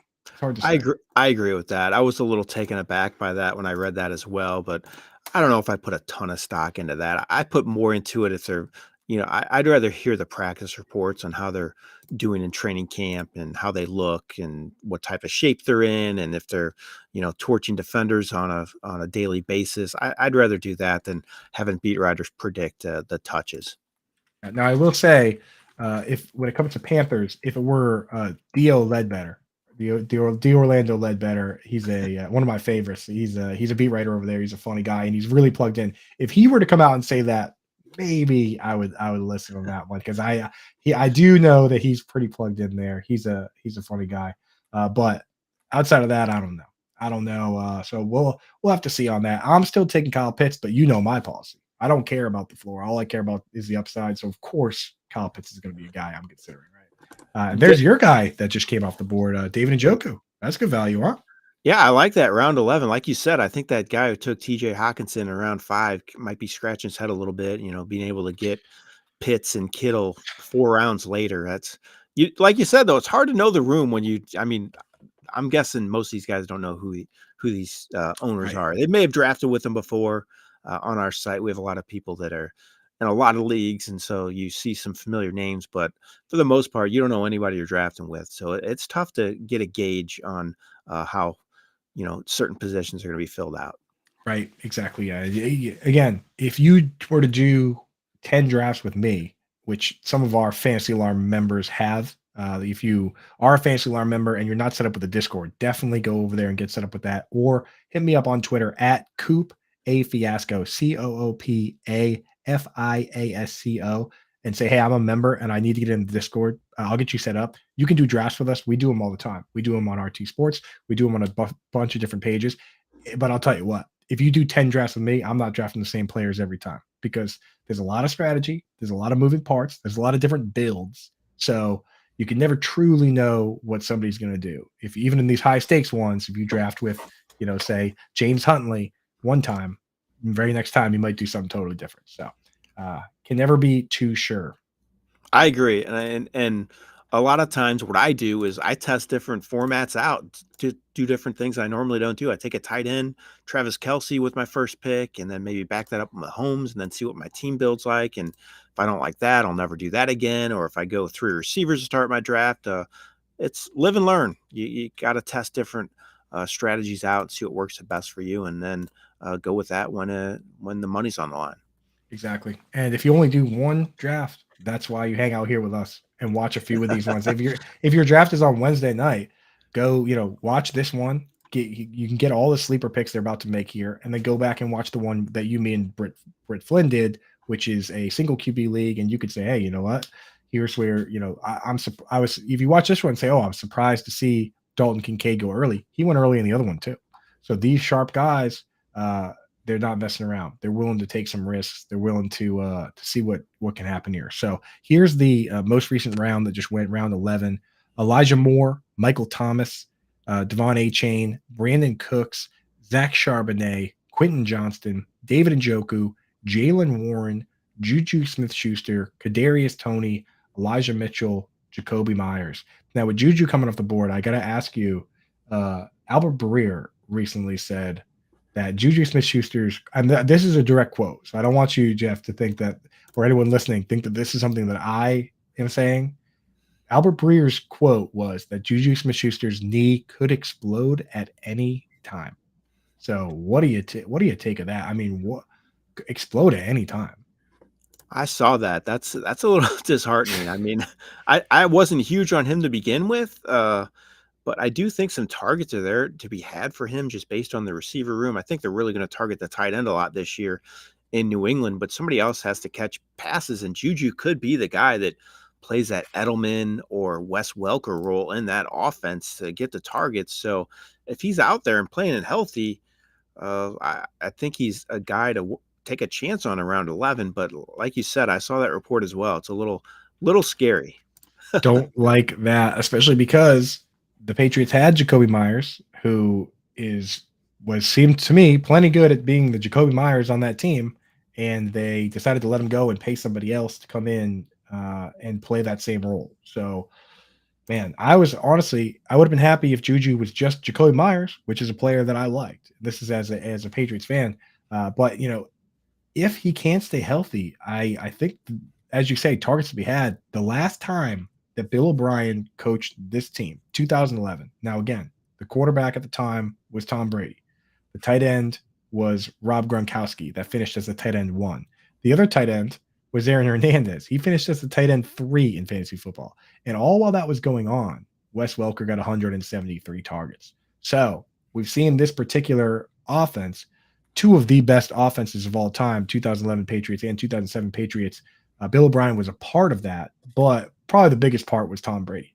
That said, if they're trying to build something similar with Mac Jones, Hunter Henry as Gronk, Mike Gesicki as Aaron Hernandez, and Juju in that other role, he was in line for probably the most, outside the quarterback, maybe the most important role on this team. So if his knee is going to be a problem, this team is going to be in big trouble. Yeah, I agree. They're really, really, really thin after him at the receiver spot. Like you mentioned, I like Jacoby Myers. I thought he was a solid player and a good fit for that team as well. And I was kind of surprised that you let him go and sign Smith-Schuster, who's kind of been a shell of himself the last few years, quite frankly. And I guess they're hoping he rekindles some of that past magic, but I might have gone with a younger guy who knows the offense over him. Right. I mean, yeah, correct. Yeah, you got to trust in their evaluation and what they think is going on. And maybe, there's also the possibility that Josh McDaniels maybe overpaid Jacoby Myers too, where when you look at the contracts and how close they are, maybe it wouldn't have been that close. But even then, it's concerning to say the least to have this guy come in and already be hurt before the season even starts. So we'll have to see what happens there. But that's enough Patriots homerism for now. Right. So now we're seeing a lot more risks being taken, a lot more hype players being taken.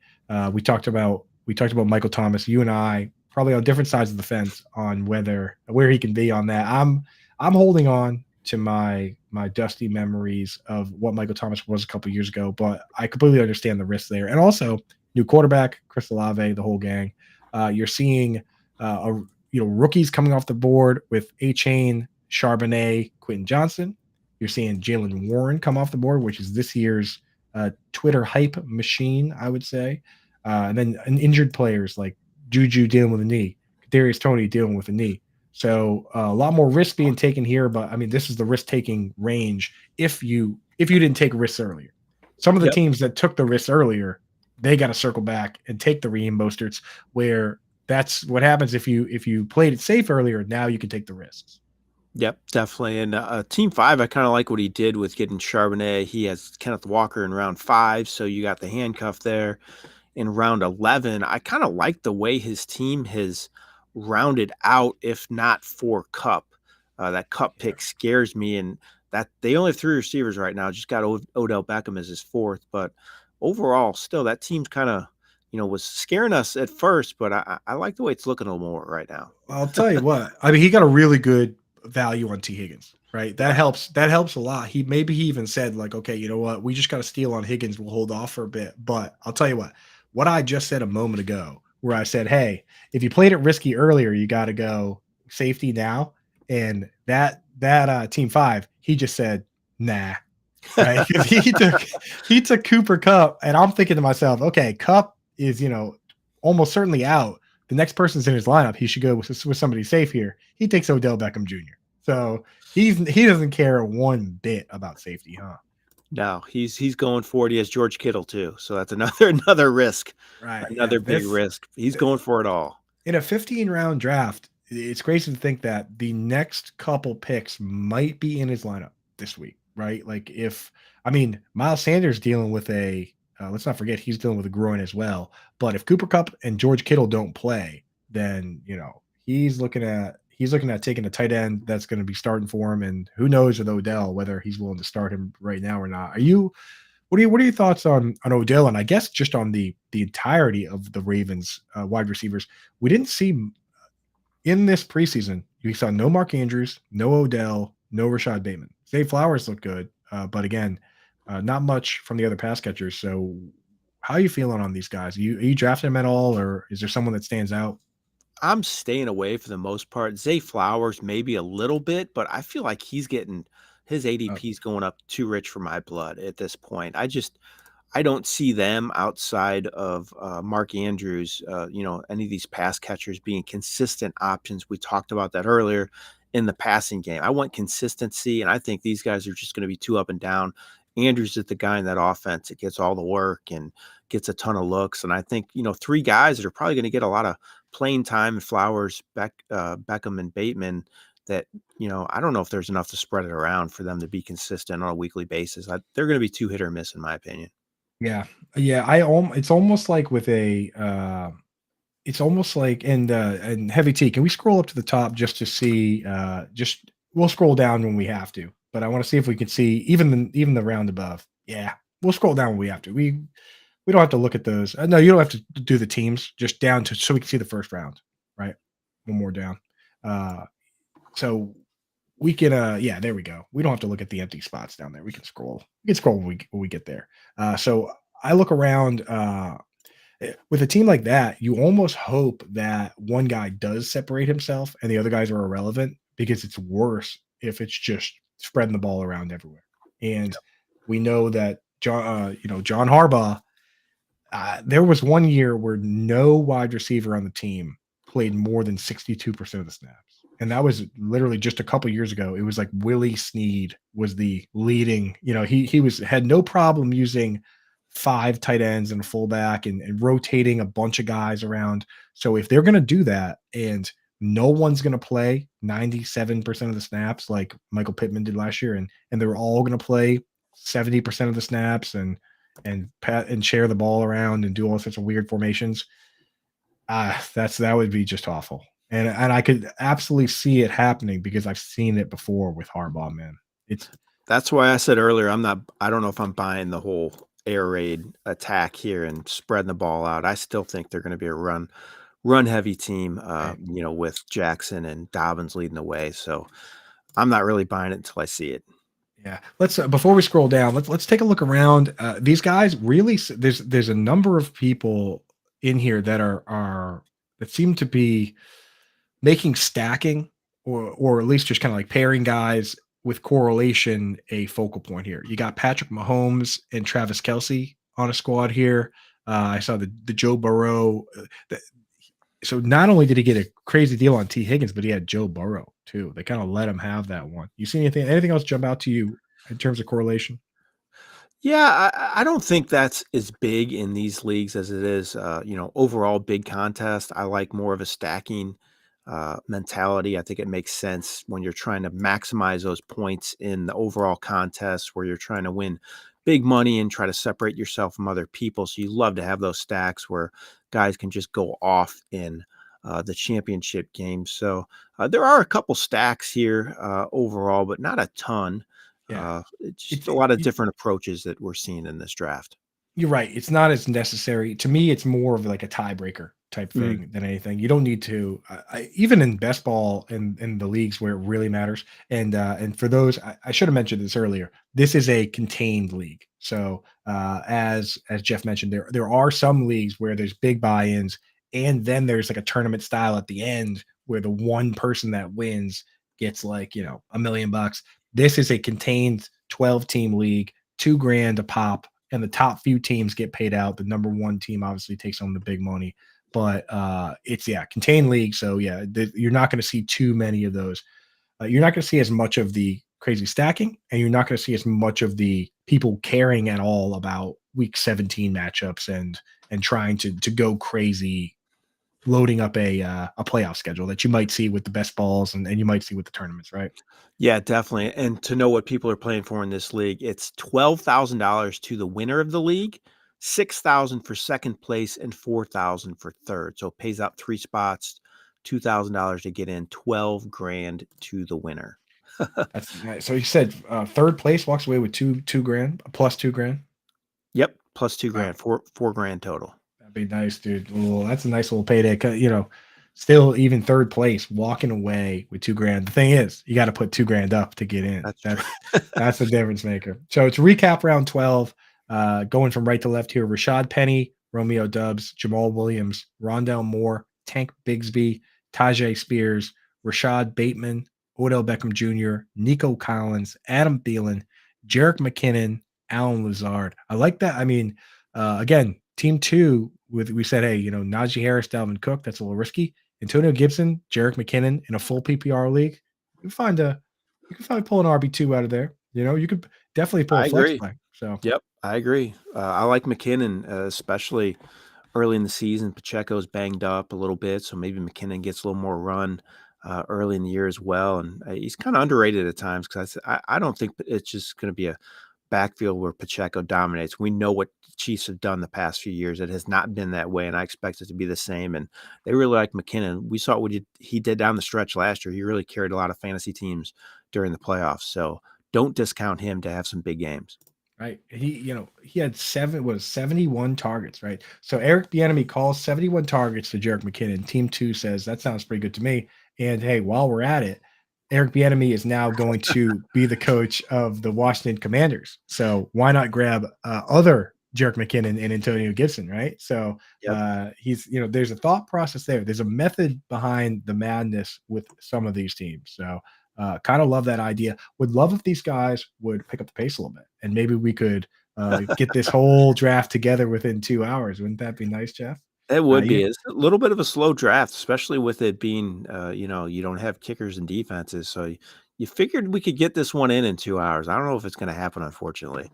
Yeah, we'll see. I mean, it's we're just hanging here, fly on the wall. You, as the RT sports guy, you had the keys to let us in the back door and see, kind of watch this one, what's going on. But I will say, you can't really rush guys when they're making $2,000 picks either, right? So That's true. uh, We can't run them through it. They're putting a lot of money up, and I guess you can see why some of them are taking more time than others to make their pick. Yeah. But you know what? At this stage, though, you kind of in get your guy mode. So maybe we can get through at least one more round here. That'd be nice. There's a few players. I mean, these guys are sharp. So the Tank Bigsby's of the world, the Tajay Spears of the world, they're not getting by anybody. The fact that Van Jefferson going is a recent with the Cooper Cup injury. Why not? Right, with Van Mhm. Jefferson. After Van Jefferson, is there anybody else? Obviously, Tyler Higbee. Oh my God, that's so just a bore. Just in a vacuum, I would have no interest in Tyler Higbee. But football's not played in a vacuum, and same thing with George Kittle and Pat Freiermuth. How we like them, but maybe not the situation. You got to lean in. But is there anybody outside those two, Jefferson and Higbee, that interests you at all? And for the Rams, no. I mean, Tutu Atwell, you hear some talk about him a little bit, but I I think Higbee is a guy that could be good while as much as, like you said, you don't like to watch him play out there, or he's not the best tight end in the world. But when Cup's out of the lineup, he gets targets. And as you know, with your being a tight end guy, there's only 4 tight ends with 100+ targets last year. Higbee was one of them. Right. So he could get the work while Cup's out, at least early in the season. So he could be a good guy, at least early in the year. But for the long It's haul, I don't really trust him. it pains me. It pains me because it's like picture you see my square here, right? Picture a graph, right? And on one side there's talent and not talented, and then this way you've got opportunity and not opportunity, right? At the top corner, Travis Kelsey has the talent and the opportunity, right? And then a guy like George Kittle, he's got the talent, but maybe not the opportunity. Higbee is in that corner where it's like, I don't know if the talent's there, but opportunity. And I just wish I could pick up some of these guys. I wish I could take Kyle Pitts and just move him into that spot where, can you imagine if we could trade Higbee for Pitts straight up? That would be a beautiful. Oh man, that would be amazing. I agree. That, Yeah. like you said, it's all about opportunity though. You got to be in the right situation. I look at Purdy. What would he be like on another team? I mean, I don't think he's a bad QB by any means, but he's in an opportune situation in San Francisco to just produce well. And it's all about opportunity, like you said. It's huge, man. It's everything especially for a position like tight end. With wide receiver, if teams have 2, 3 wide receivers on the field at any given time, no problem. But tight end, it's tough. You could be Delaney Walker and be stuck behind Vernon Davis for 7 years, and then finally break out. Speaking of tight end, we've got a team here has not taken a tight end yet, and there's 2 Holy rounds cow. left. Yeah, the Justin Herbert team here, and Tyler Higbee's available. There are a couple names available that intrigue me. So I wonder if maybe he's going to finish off his draft here with the old double tap, or maybe if he's just going to. Sometimes you just have a ringer, or sometimes he's going to stream. If I was going to go yin yang tight end with 2 remaining players, this is what I would do. I would take Tyler Higbee, and with plans to start him early, and I would take Sam Laporta, or Luke Musgrave, Sam Laporta or Musgrave, and just say, hey, you know what? Let's see if we can catch lightning in a bottle with a bench spot. But that's how I would handle it if I was this guy. Let's see what he does. I mean, he could also take another guy who is not the most athletic, but has a lot of opportunity in maybe a Dalton Schultz. Yeah, That's Dalton another Schultz. option. Chiga Yeah. Konku's out there as well, Yeah. I So believe. I was so in on him until they signed Hopkins. That was a killer, man. But with the Treylon Burks knee, kind of banged up, I guess he's going to play, but there's a little glimmer of hope there. So we'll have to see what he does here. We're coming up on it ourselves here. We're probably gonna have to post a draft board. I know we're trying to keep it 2 hours for the programming window here. Before we do take off, I want to make sure to remind people that if this looks like the kind of league you would enjoy, and if you were looking at this board and saying, I would crush this draft. I'm amazing at this. These guys don't know what they're doing. Then go over to RT Sports, use promo code ALARM23, and they'll match 100% of your deposit up to $200. If you think you could beat me, even though I knew that guy was going to take Tyler Higbee just now, get over there. I'm on RT Sports. I'm hanging out. We're doing RT Sports drafts with the Fantasy Alarm members. So get set up and get ready to go. And Jeff, let them know you guys have a ton of different contests, not just $2,000, crazy high stakes leagues, but you have a ton of stuff, right? We do. We have our big fantasy championship, which is $500,000 this year. That costs $300 to get in, but that also has league prizes. We have our best ball championships. We have our All-American games, which are just like your standard leagues. You can get in PPR Superflex. They're just $30. Play that out all season. Our best ball ones are so popular, especially at this time of year. People want to still draft. They don't want to do the league management because they've done all their other leagues with their buddies or their home league. So they just want to do another league and they want to do a draft. You can do the best ball one. You just draft your team. You don't have to worry about setting your lineup. We have different price points for that as well. So you name it, we offer it here at Real Time Fantasy Sports. Go to rtsports.com. Click on that money league link. You can see all the different drafts, and they're going off around the clock at this point. We're drafting all the way up until games start on Sunday as well. So you can watch that Thursday game and then draft your team too. I know some people like to do that, take advantage of some big games there. That's right. Yeah, you get in even after that. So go over to rtsports.com/alarm. Use promo code alarm23, as I mentioned. Deposit match first time depositors up to $200. So get in there and get it going. Personally, I like to do all my drafts before the Thursday night draft. So I'll be in there hammering out a couple more tonight, tomorrow, and Thursday during the day, just to make sure I get a few more in there last minute drafts. Let's go. That sounds good. We'd love to hear that. Hopefully other people are following suit like you are, Coop. Dude, trust me, my crew over at Fantasy Alarm, the people that follow me on Twitter at Coupe Fiasco, and the people over on Reddit, we got a gang of sickos that are putting in the work. They're putting in the work, dude. And then that's the thing with the hashtag family is we take this seriously and we take down some prizes. So Jeff, just want to say thank you for joining us. You can follow Jeff over on Twitter at Jeff Paur. Thank you to Heavy T for helping us out today, producing this one, dude, crushing the board, crushing the work here. So thank you very much. And of course, thank you to Better Sports Network for letting us come on here and talk a little ball. That'll be it for us, guys. Thanks for joining us.